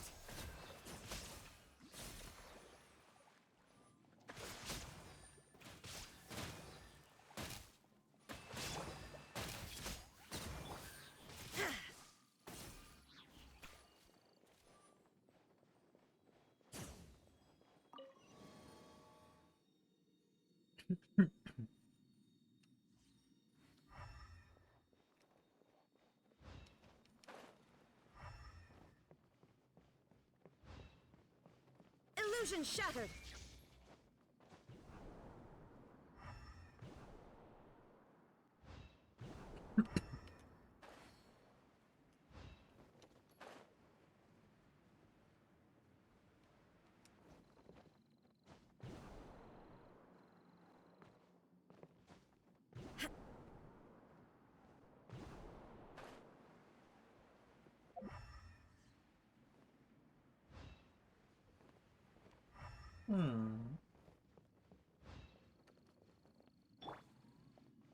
Huh? A door? Wonder where it could lead. Well, it's not like we have any other way to go now. Let's go in and have a look. Guess there's no purpose of doing it?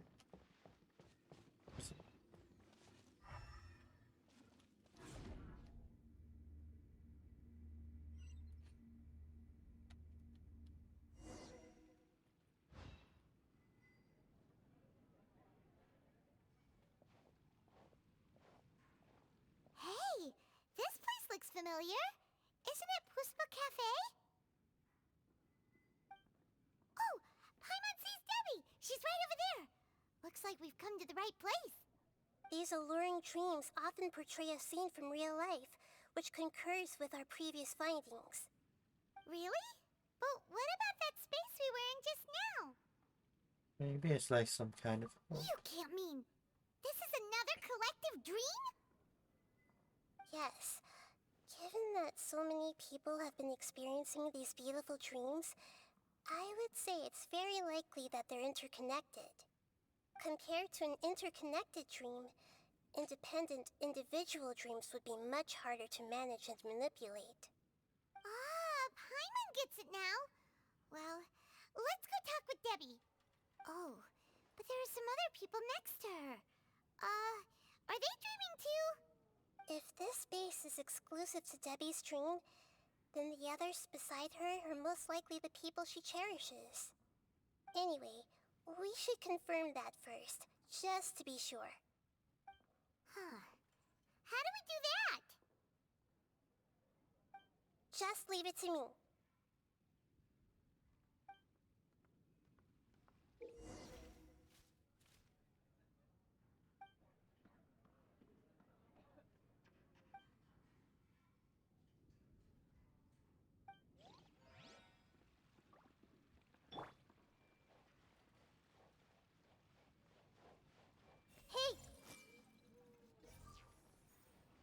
NPC. Areas always on evening. I see everything.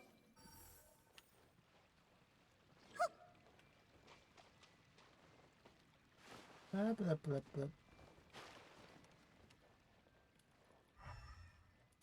Everyone hold hands.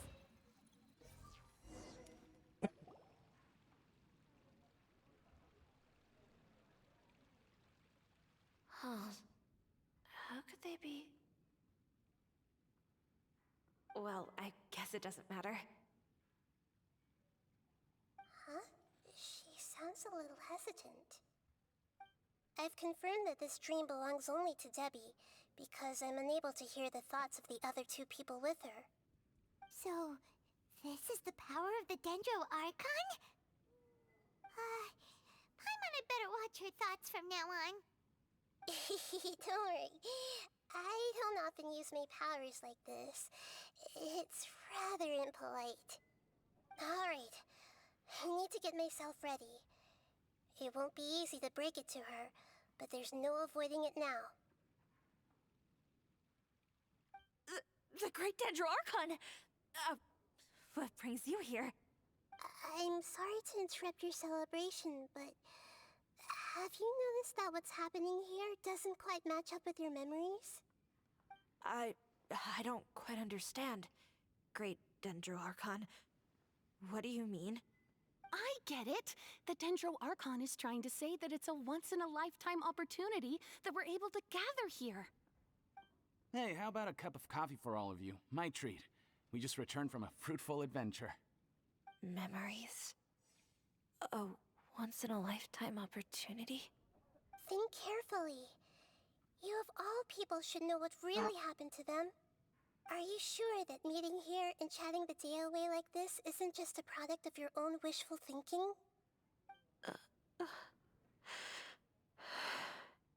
Yes. The reports from the Steambird were true. The ship they were on struck a reef and sank. And I never heard from Basima and Gaspar again. Hey, come on now. What are you talking about, Debbie? Yeah, trust your memories. Nothing you see here is real. I get it now. This is a dream, isn't it? But since it's my dream, it doesn't matter if this is real or not. I enjoy the way things are here. I no longer have to face the tragedies of real life. These friends mean the world to me. Nobody else can understand me like they do. There's nothing wrong with continuing this dream. Is there? I'm worried that if you were to continue dreaming like this, the lines between dreams and reality will gradually become too blurred for you. These dreams will always give you what you want, while reality remains full of pain and difficult situations. If you're not careful, you can get hurt. Don't worry. I still have control. I won't let it go that far. Are you sure? Hey, how about we put all this troublesome stuff aside and get back to our coffee and snacks, Whether it's just a dream or real life, you should be happy. You can't just brush off something like this. We don't even know how you people got here or where you even came from. Don't push it, Paimon. These are important people today. Sorry. Paimon didn't mean to upset anyone. No, it's alright. I understand that you're just trying to look out for me. It seems that for now, this place is still relatively harmless for you. But I wonder if there's any way to go deeper into the dream. Huh. Now that you mention it, I once heard a strange voice tell me that there's an entrance here. I'm not interested in checking it out at the moment, but maybe I'll go in and have a look later. Okay, thanks for your help. Just as I expected, we're only on the surface of this dream. Let's go.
Hmm.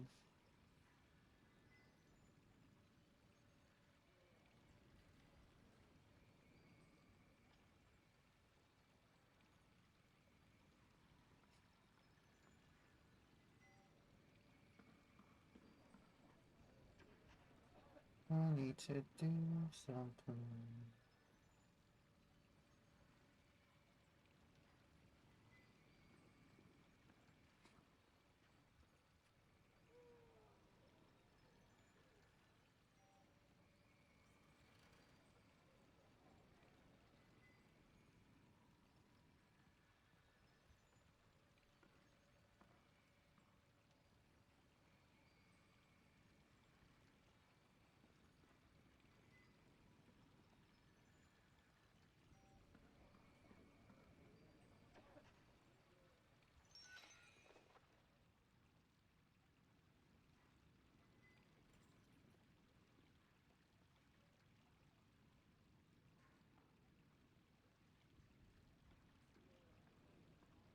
If you're not sure what to do next, how about I take you on a walk?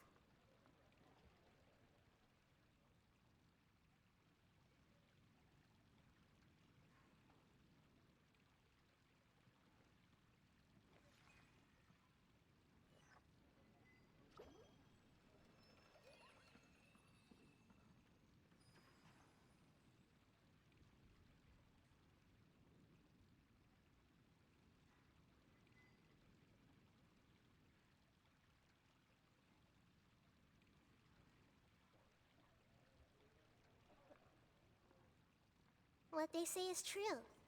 You have to see the world for yourself to appreciate how beautiful it is.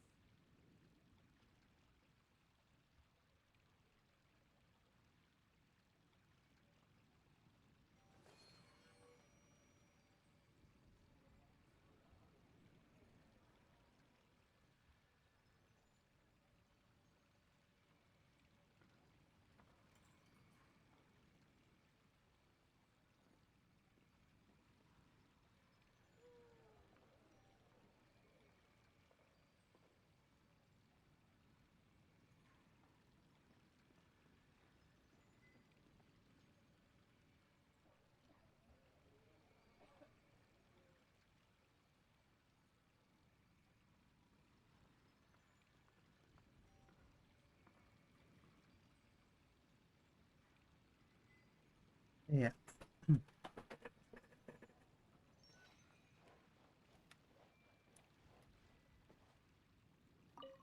I think I need a moment to calm down. Hey, what's with the sad face?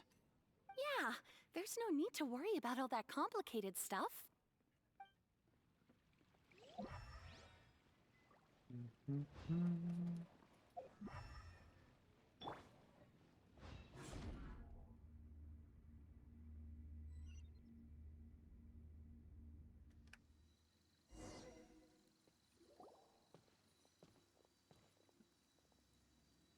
Huh? What are we doing here again? we were just up there. No, down there? Did we go up or down? Don't panic. This is how dreams work. We've left Debbie's dream, but the dream is still continuing onward. I'm not sure where it'll lead us. This dream has the ability to create imaginary people, which is why people are so unwilling to wake up. If it weren't for what we just saw, Paimon might still find that a bit hard to believe.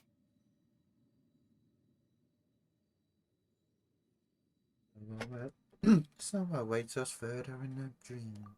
I have a guess. If these dreams are connected, then there should be some sort of order to them. The fact that Debbie was able to realize that she was dreaming means that she is not very deep in the dream yet. But the space we're in has been turned upside down. Do you remember the characteristics of dreams that I mentioned earlier? Oh, right! Dreams are chaotic. That's right. It's possible that we're heading deeper into this dream now, and the deeper we go, the closer we'll get to the essence of the dream. Right! So the answers might be waiting for us deeper in the dream. Good hurry. Yes, and we should get ready for whatever we may encounter. It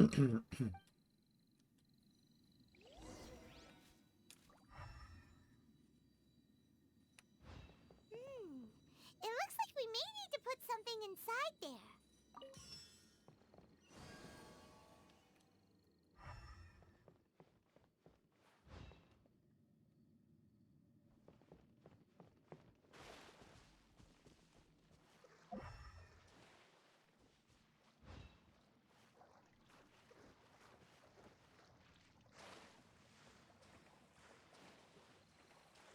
The most. I guess chess I usually just have to follow it.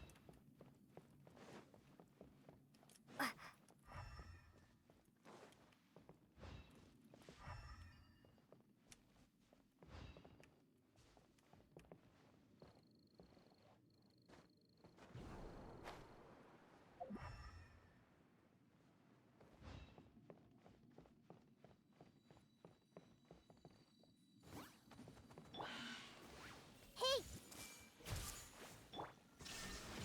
Allow me! Brilliant!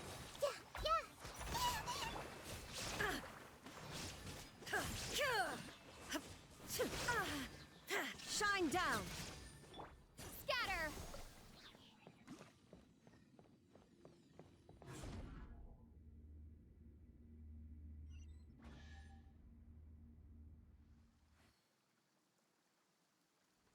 Whoa! When it rains, it seems to disappear slowly. Yes, and it appears again as soon as the rain stops. It's less like a flower, and more like a dendro slime that's trying to keep out of sight. Here we go again with Nahita's analogy.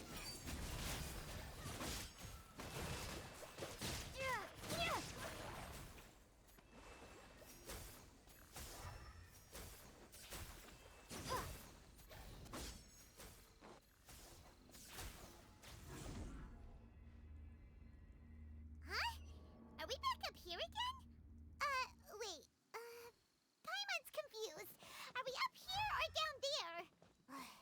Good thing we didn't fall. Yes, we did. We just fell upwards. That's not helping, Nahita! Paimon has no clue what's going on anymore.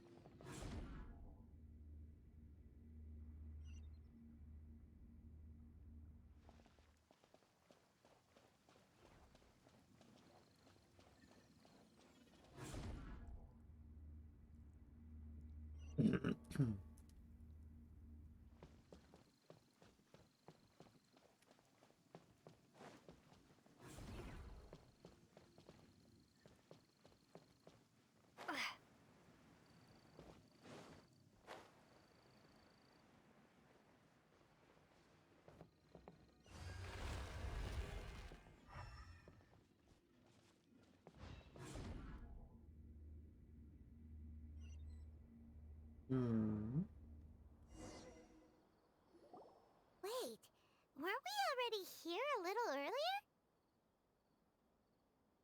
This is probably Ilmon's dream. Huh? Why would he start dreaming again?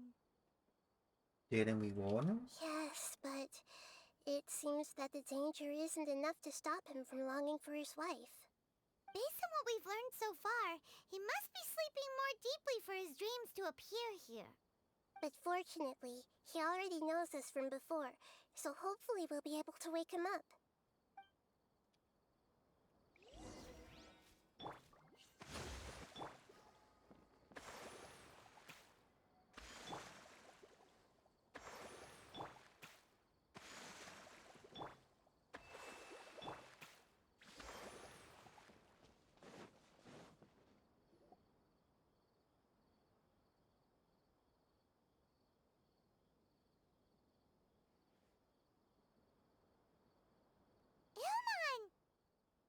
Oh, it's you!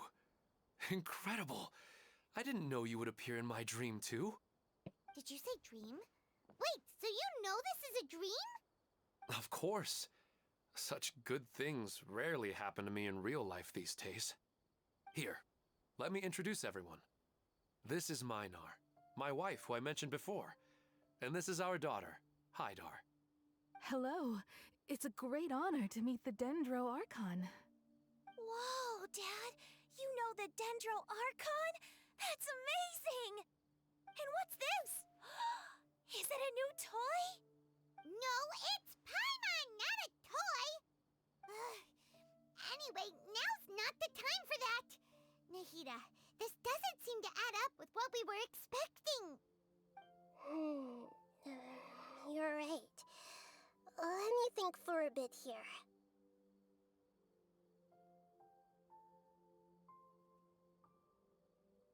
Yo, man, did you secretly go back to that place again on your... Oh, right! We didn't see him in a moment of dreams earlier. Paimon thought he'd gone home. Sorry. I just had to make sure that Hydar could get a chance to see her mother. I had gotten pretty familiar with the hike, so I brought Hydar with me. I'm just glad we didn't meet any monsters along the way. Yes, I'm glad too. I didn't expect her to grow up so fast. It must have been very hard for him. I regret not being able to fulfill my role as a wife and a mother. No, don't talk like that. Let's leave all that unhappy stuff behind for now. Even if we're in a dream, it's still a blessing that we've been able to reunite in this way. What should we do now? Should we tell him the truth?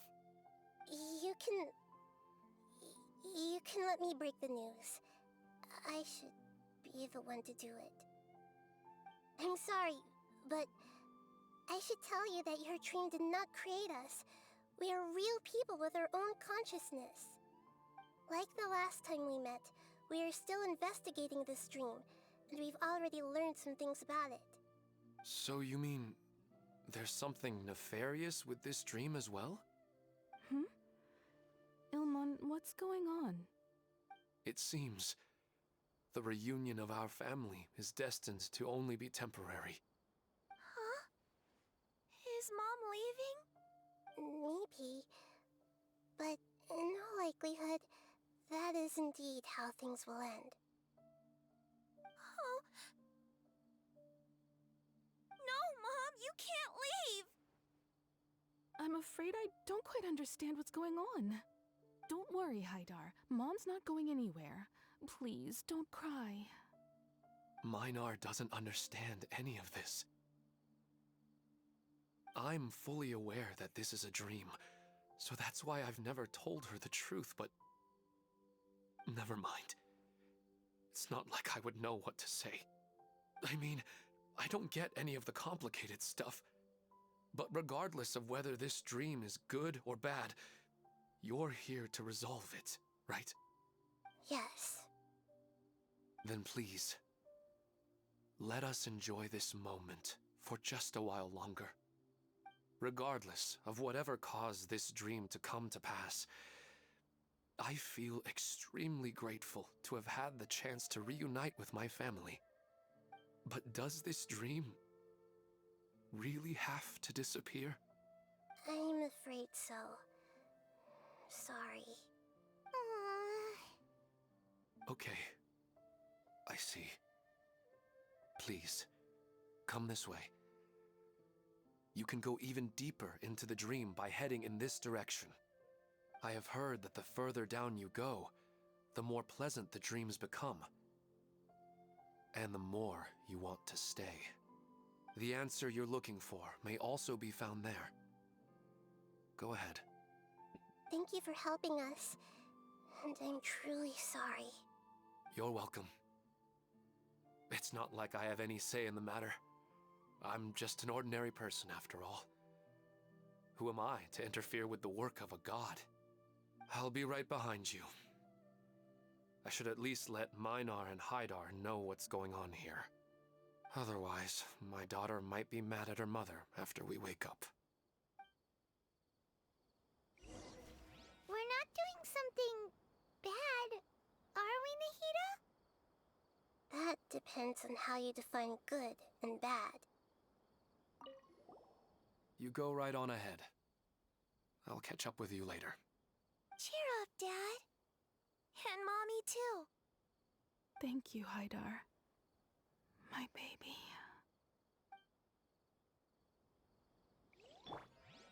Everyone hold hands! Is this too cruel for Haidar? How can I ever get her to come to terms with this?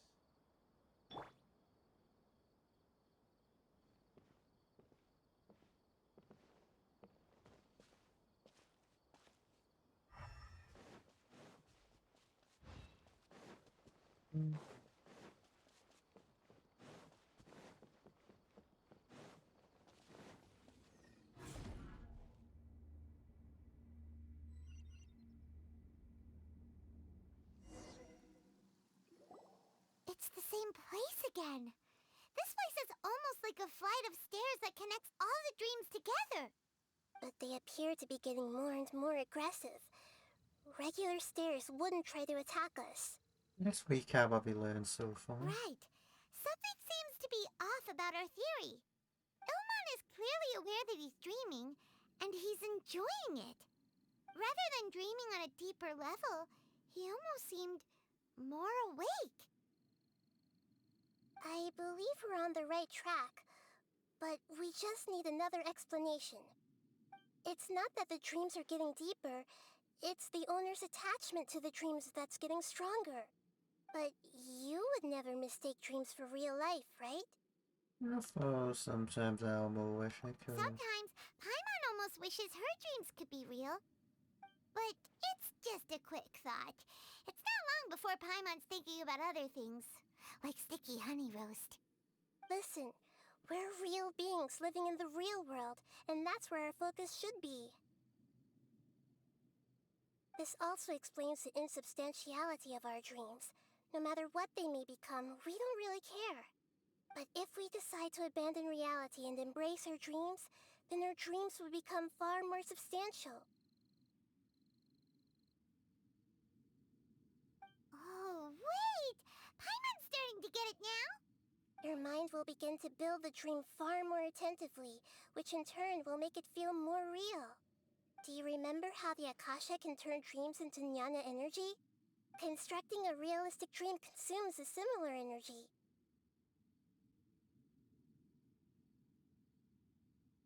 Which means there's another dream out there that's responsible. Does that mean there's a host of these dreams here like Milu during the Subzero's festival?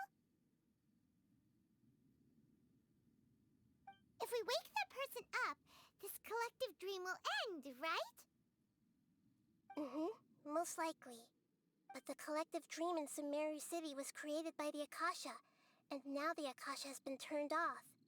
This has nothing to do with the Aranara, and humans are not capable of creating a collective dream, which means...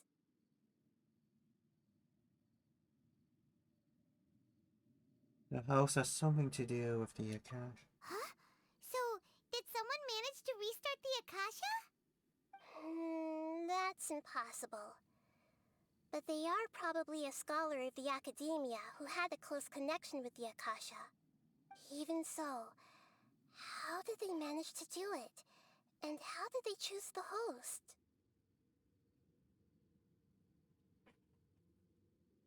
Yeah, We haven't gotten to the end yet. Once we know their motive, all the questions will resolve themselves.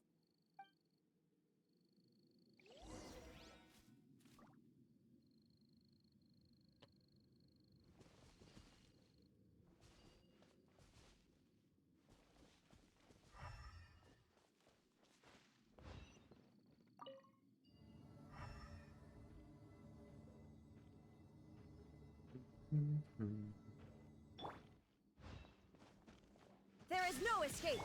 Hey! Allow me!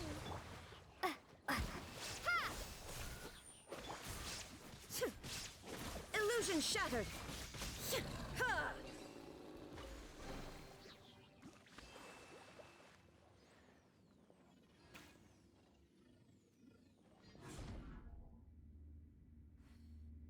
The finish you just change all of them. Ha! There is no escape! Everyone hold hands!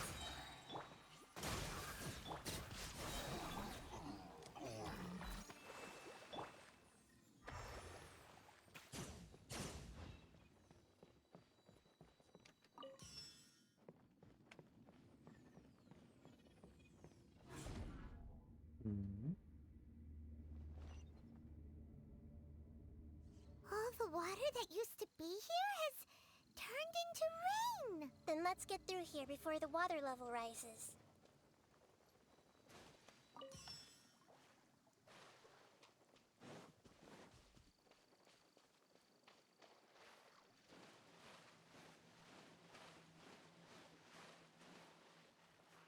Look.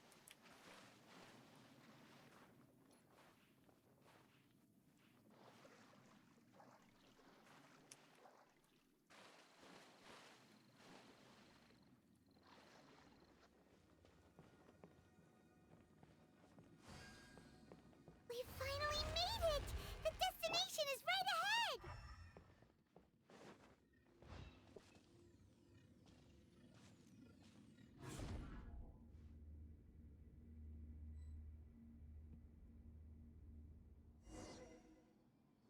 Wow!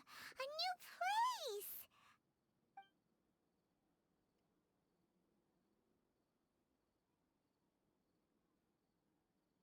Well, it's just new to Paimon in this dream.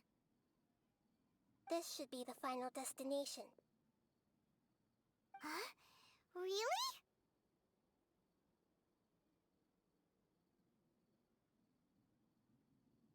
More ordinary than I imagined. Yeah, these are just ordinary city streets. I have powers related to dreams, so it's usually easy for me to tell who's dreaming and who's created by dreams. I guess only those who have thoroughly accepted this dream will be able to come here. There are so many people here. How can we find the host? Don't worry, I have a way.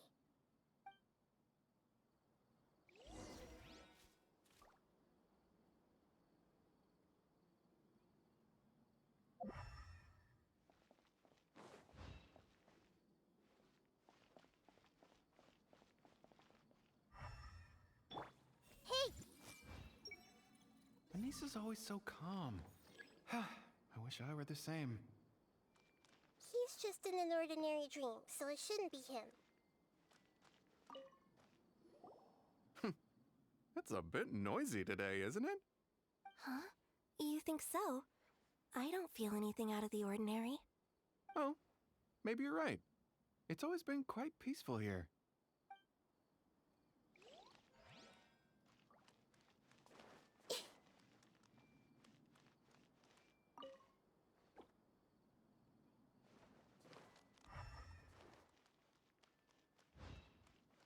Everyone hold hands! Shadia has such good taste. I can never go wrong with her opinion. No, it doesn't seem to be her.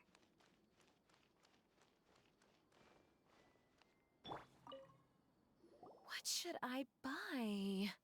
Hey, tell me what you think, Shadia. Ooh, how about this? I think it would really suit you. Let me have a look. Oh, it looks great!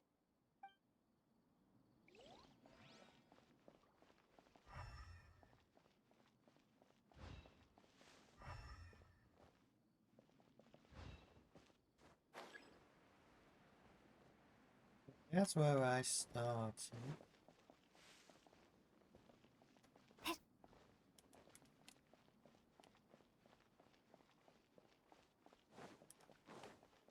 At least they put invisible walls.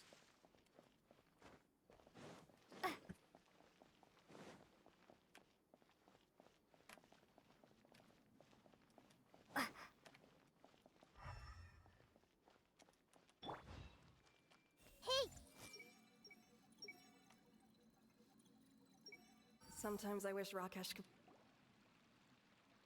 Oh. You know, I've heard that plants grow better if you play music for them. And on that note, it's been a while since I last heard you play. Sorry, I've been a little busy these last couple days.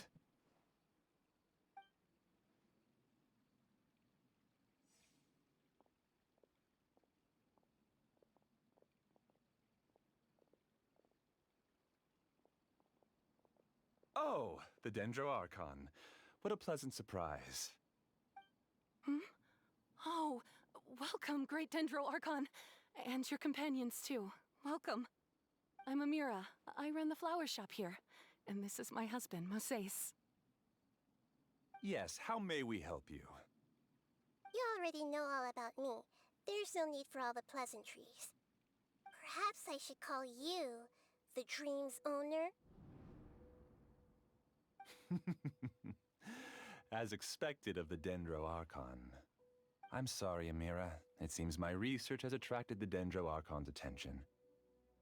Why don't you go back to the flower shop? I'll come help you a little later. Okay, of course, dear. I'll see you later.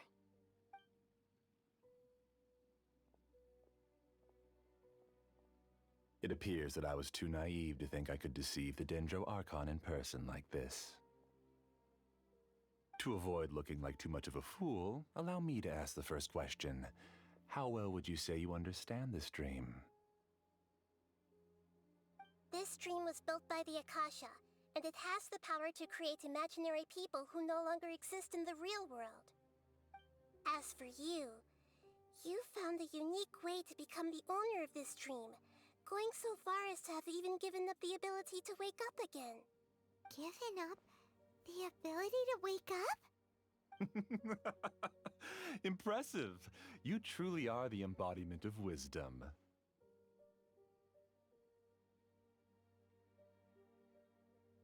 Please, tell me how you were able to arrive at such a conclusion. In return, I'll answer the question you're most curious about. It's simple. Apart from you, this space only consists of real people who are dreaming and imaginary people who are created here. Although you are here and appear no different from the others, I can't sense your dream. How can I wake up a person who's already awake? Fascinating. Since you're the fully awake owner of this dream, it can never collapse from you waking up. Theoretically, this should also give you absolute control over this place. I have to admit, it really doesn't get much better than that. But even knowing all of that, one question remains. How did you do it? Isn't the answer right in front of you, great Dendro Archon? It's because I've dedicated my entire reality to this dream. I uploaded my entire consciousness into the Akasha when it was still running.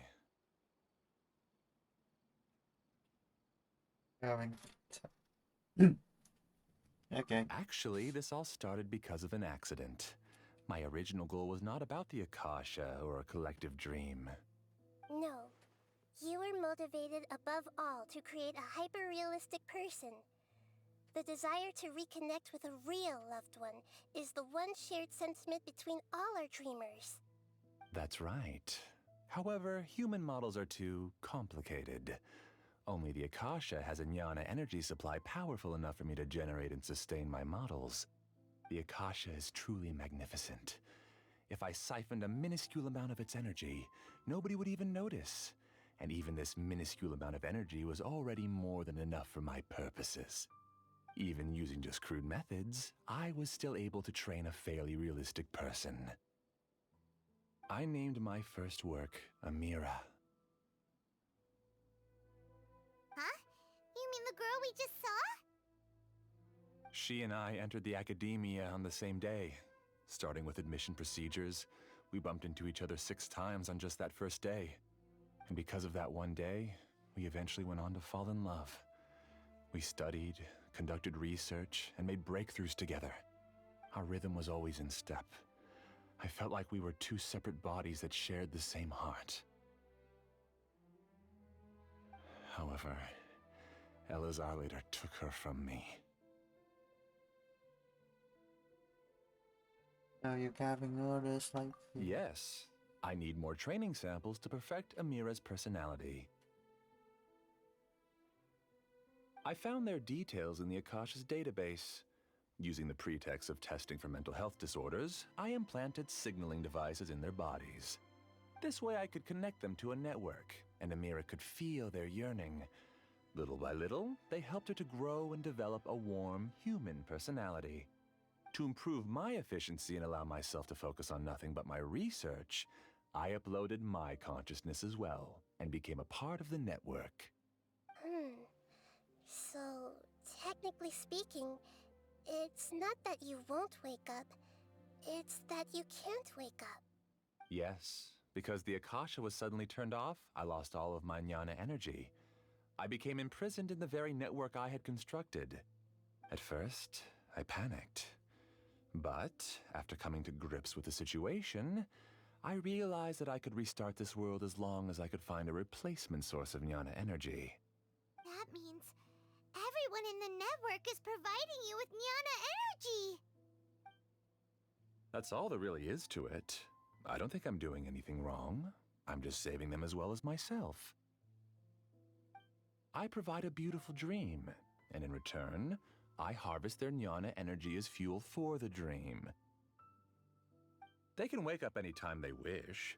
People need to sleep anyway, so why not have some beautiful dreams while they rest? I agree. This is the home we spent a great deal of effort on to build for ourselves. Yeah, she's right. We're staying here of our own free will. I don't understand this at all, but I just want to spend some more time with my family. I don't want them to be sad. Thank you, dear.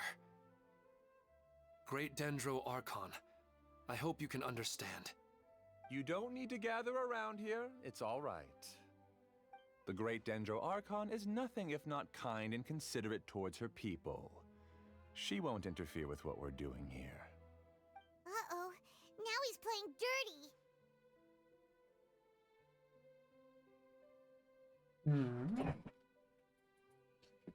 He used to imagine people he created influence from real. It seems like I won't need you to answer my last question. You're willing to tell me all your secrets because you have nothing to fear. If you use real people as your weapon and turn them against their Archon, then there's nothing the Archon can do. They just want to be with the people they cherish. I don't think there's anything wrong with me providing them with that opportunity. They don't wish to eternally part with their spouses and friends. What's so wrong about that? If you understood humans a little better, or had also experienced firsthand the absolute devastation of loss, then perhaps you wouldn't be so cold towards us. Don't know the first thing about If you had them. used your talents and determination for a just cause, you could have become a sage of the new generation. Unfortunately, you've committed one of the 6 cardinal sins of the Academia by attempting the forbidden and fearing none. You equated people's feelings with cold jnana energy and deprived them of the pain that they have to face. You lured them into these dreams, and even now, remain completely unaware of how evil all of this truly is. Pain? Luring? Those kinds of things haven't existed here from the moment this world was created. She's right here. This is Ilmon's child, Haidar. Huh? My daughter? What's wrong with her? This dream relies on a set network, which means that only those with devices planted in their bodies can enter this world. Carefully think back and retrace your steps. I secretly went back to the mountainside with Haidar. Minar was already there waiting for me, and Haidar was able to see her mother. You mean she isn't actually the real Haidar? No, because unlike you, she can't enter this dream. The moment you came into this dream, it created a Haidar to realize your wish of reuniting with your family. So, tell me, where's the real Haidar? She's still out there on the mountainside. That's right. And she must have been terrified to see her father not in his right mind. Not to mention the monsters in that area. The situation is very dangerous. If Haidar's still out there, then... What are you talking about, Dad? I don't understand. I must wake up right now. I can't leave her there alone. Oh. It seems the others have also remembered something. People try to avoid pain and stay in their perceived bubbles of safety out of an instinct to protect themselves. This is human nature, but it is also one of their weaknesses. However, why are there still so many people striving to move forward, even when they know the path ahead is dangerous and painful? It's because people don't only live for themselves. They have families, loved ones, friends, and communities. They have dreams that they are still trying to achieve. But in this dream, you showed them only the most comfortable and soothing things. This entire world has been built on the foundation of buried and unseen pain. It's all just a well-devised scam. It seems like I've stayed in the dream for too long.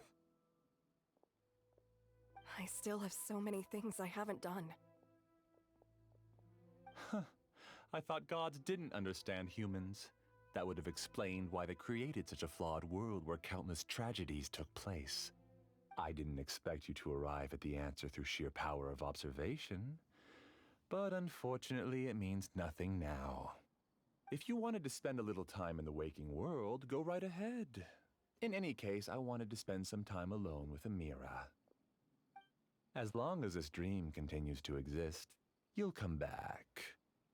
Humans aren't as strong as you think, and even if you're a god, they won't always listen to you. It's time to purge all the extraneous data and noise.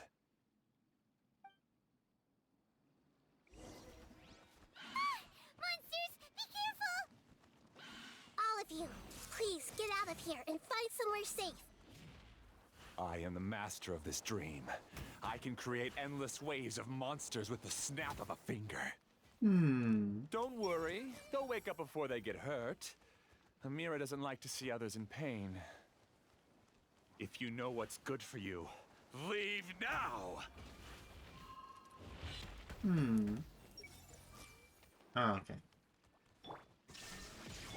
Rest and rebuild! Germinate!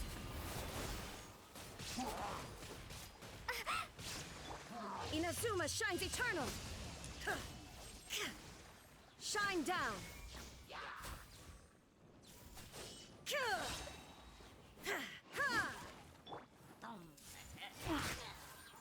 Propagate! Illusion shattered! Hold the line! Sharing my knowledge! This way, Turtle!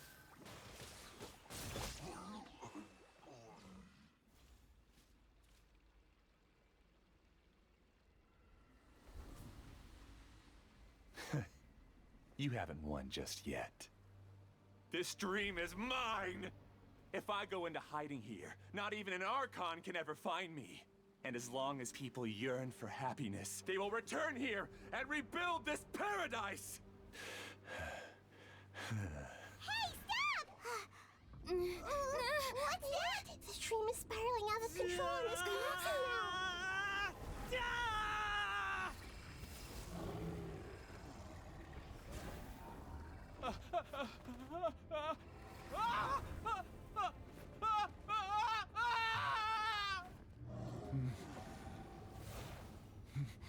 Oh no. Amira. Amira! Amira!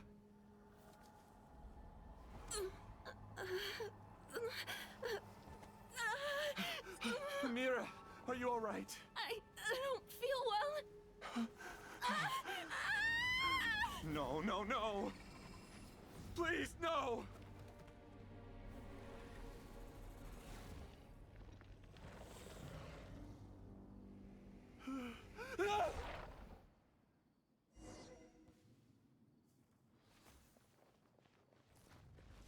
Get away from there! Don't ruin my flowers!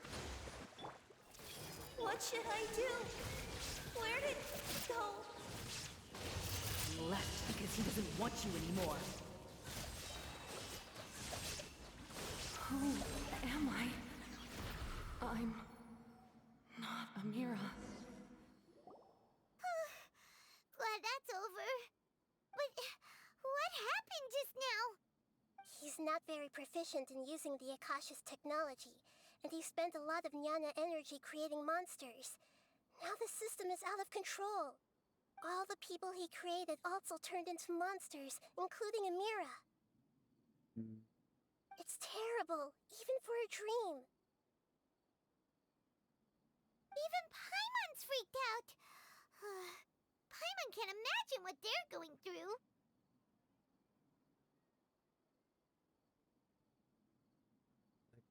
The good news is that the chaos seems to have subsided. Now we only need to wake up the people here and let them return to their real lives. Amira.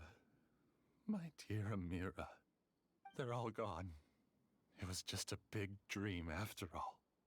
I couldn't change my fate, and my knowledge turned out to be useless.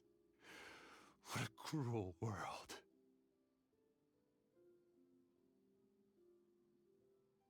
Do you still think this is our fault? I don't care about that anymore. The Nyana energy used to sustain this dream has all been transformed into monsters. This dream will soon collapse and my consciousness along with it. Let me disappear with Amira. I'd rather turn into dust than to ever wake up again. It seems that everything that's happened is too much for him. He's lost all hope. I want to say that he's only getting what he does. I think seeing Amira turn into a monster was punishment enough for him. After comprehending the hollowness of the unreal, it's time to revisit the meaning of existence. Existence? I'm different from the others. I've long given up everything outside of my consciousness. Using my knowledge of the Akasha, I have a way to extract your consciousness from here and put it inside a knowledge capsule. The Academia has probably kept your body, so you should be able to wake up soon. No need. Just let me disappear. Reality means nothing to me now.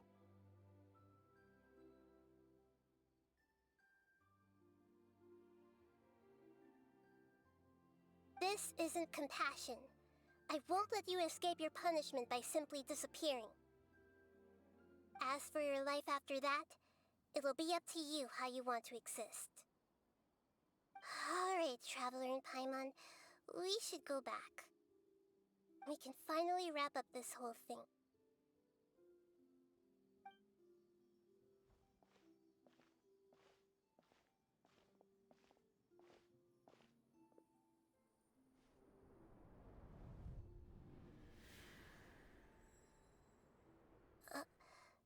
Uh-huh? What's wrong, Nahida? Oh, nothing. Let's tell the people here to gather at a moment of dreams after they wake up.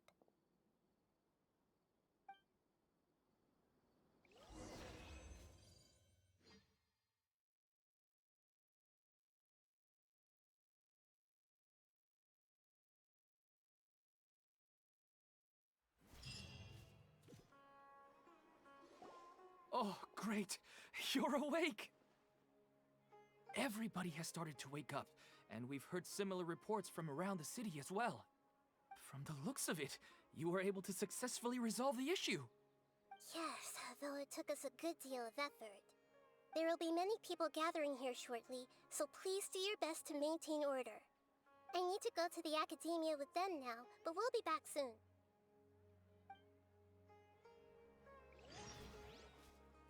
Are we going to ask about that scholar? Yes, but it may take some time for him to wake up after his consciousness returns to his body.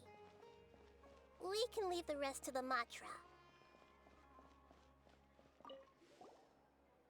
I felt a violent tremor somewhere deep within my dream. And then I woke up. I guess we'll all wake up from our dreams sooner or later.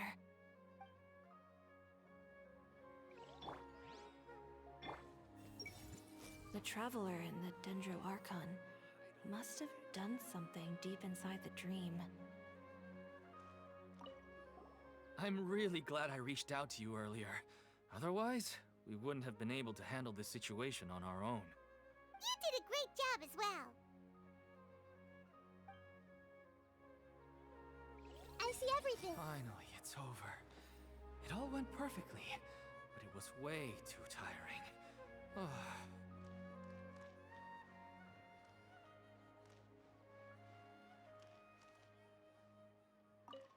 They all started waking up around the same time. That's pretty amazing. That's our Dendro Archon. I have to say, I'm very impressed.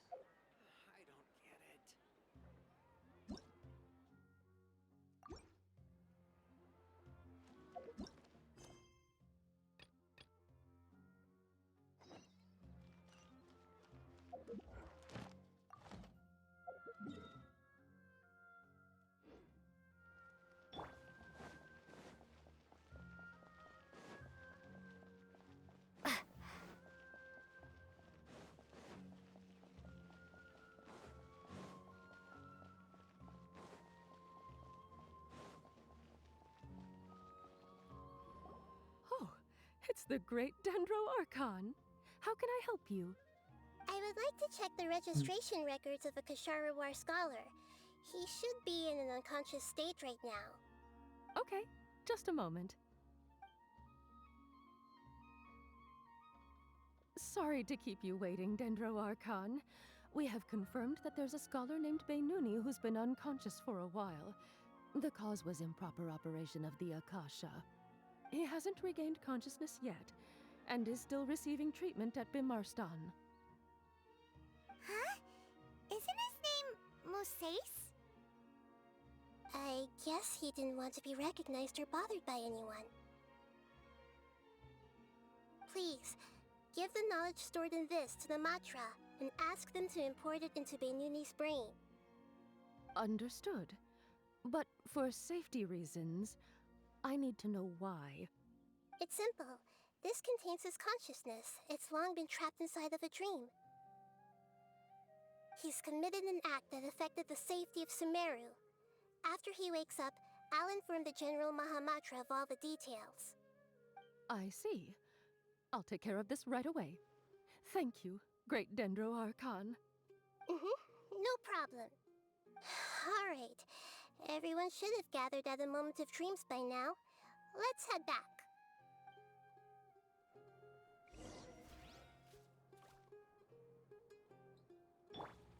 I've gotta be careful not to slip up with my work, especially in front of someone as important as the Dendro Archon.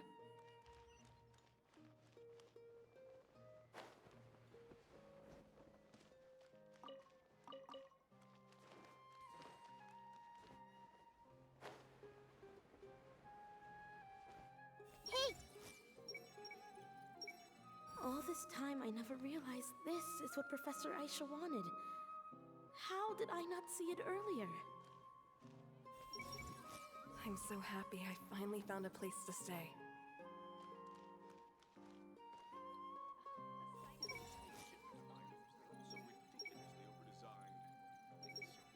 I'm so happy I finally found a place to stay.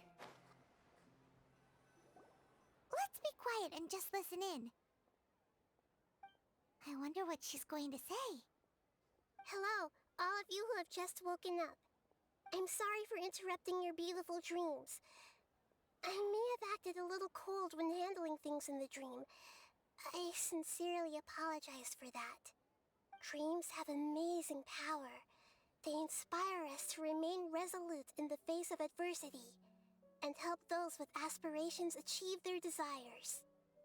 But dreams also have the potential to exploit people, confuse the senses, and distort the truth.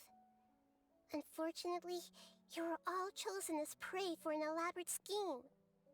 As I've said before, I am still learning, and cannot fully empathize with the pain of all the loss you've experienced. But just take a good look around you, and you'll see many other people who have had similar experiences. You should be proud that you've been able to gather here and look toward the future together. The path of life is long, and it's hard for us to see the destination. This leads us to ask a lot of difficult questions. What's the meaning of life? What's the purpose of my existence? Why do I keep experiencing pain and loss?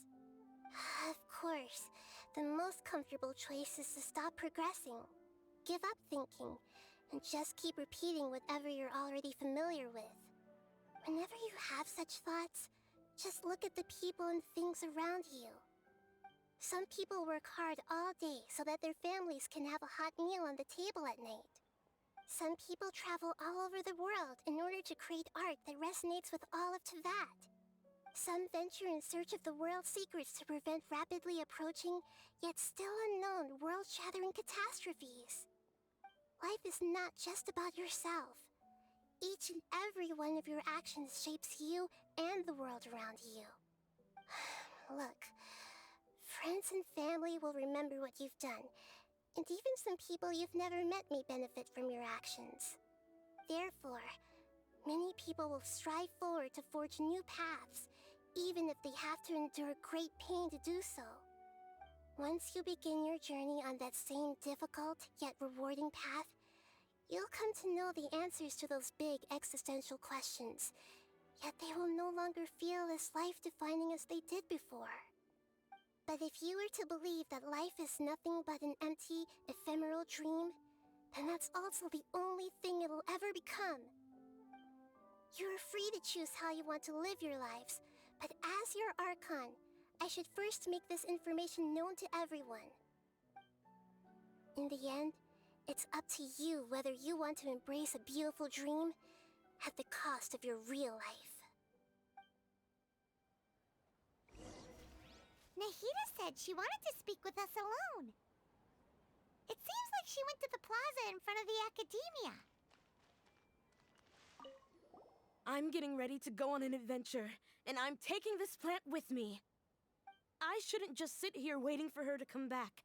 Professor Aisha was so determined to explore those secrets, so I should go take a look too. Thank you. May we meet again in the future. Hey! All this time I never realized this is what Professor Aisha wanted. How did I not see it earlier? I'm really glad I reached out to you earlier. You did a great job! Dad is the best.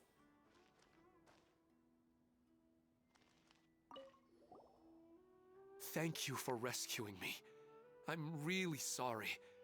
Luckily, Haidar wasn't injured because of my stupid mistake. Dad said you're amazing. You're real heroes. Thank you. Everyone hold hands! I'm so lucky Haidar wasn't hurt. I'm still a little dizzy from sleeping so long. Just give me a moment here. Hey! So dizzy. I think I'm about to lose my lunch. I discovered that Nasser and I get along pretty well. We both have pretty straightforward personalities. It also turns out we both disagreed with a Dendro Archon, one in real life and one in the dream.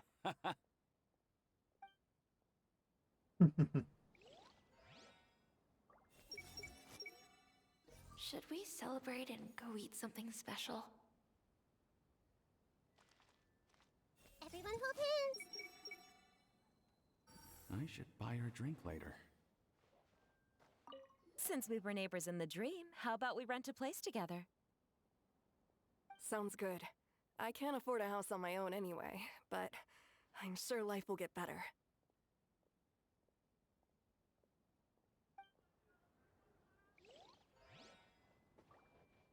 I see everything! I guess it'll take some time for me to get used to my new life. But that's fine with me. I'm so happy I finally found a place to stay.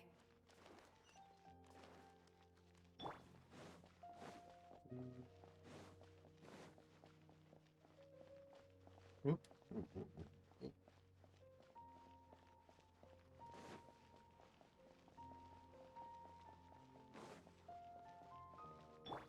I see everything! Okay. Makes sense. You're amazing, Nahida! Even Paimon was nearly won over by that scholar in that dream.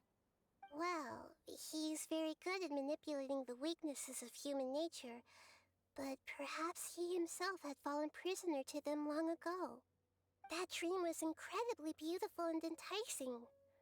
Ordinary people couldn't see through it and easily lost themselves within it.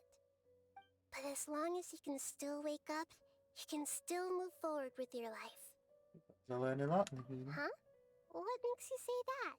You can really empathize with others now. Right! You said that you didn't understand human feelings, but we saw how considerate you were with all these people. Your speech just now really connected with everyone. You did a good job! Thank you.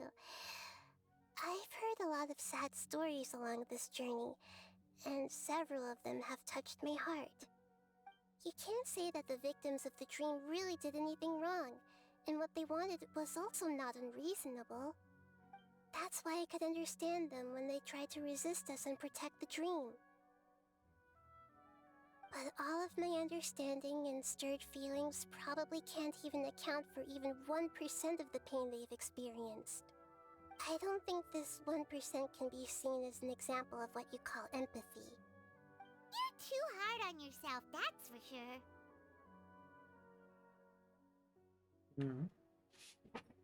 Okay, but I'll have the absolute empathy. Get a bit more confidence. Alright. I suppose going out into the world will help my confidence grow.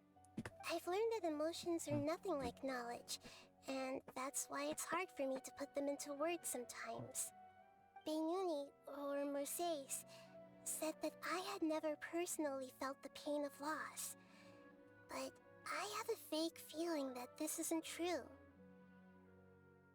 The moment I entered the dream, I felt like I was wrapped in a blanket of warm feelings.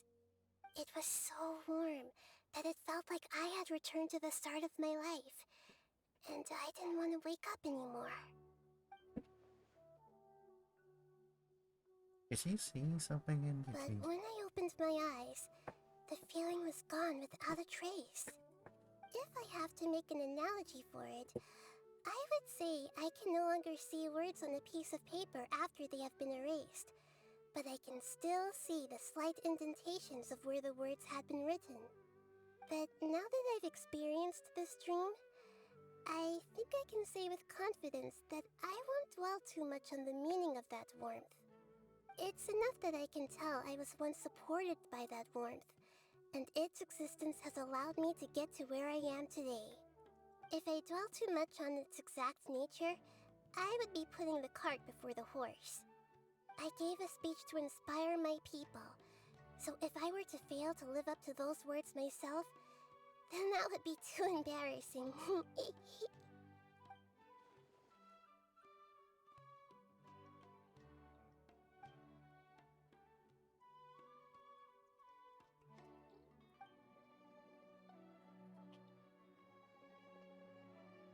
Hey, what's with that serious look?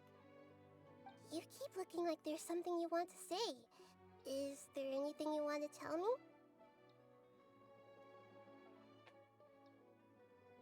No, it's not important. Okay. Since we just woke up, let's stretch a little bit. A new day is about to begin.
Oh, I think that's good for a day.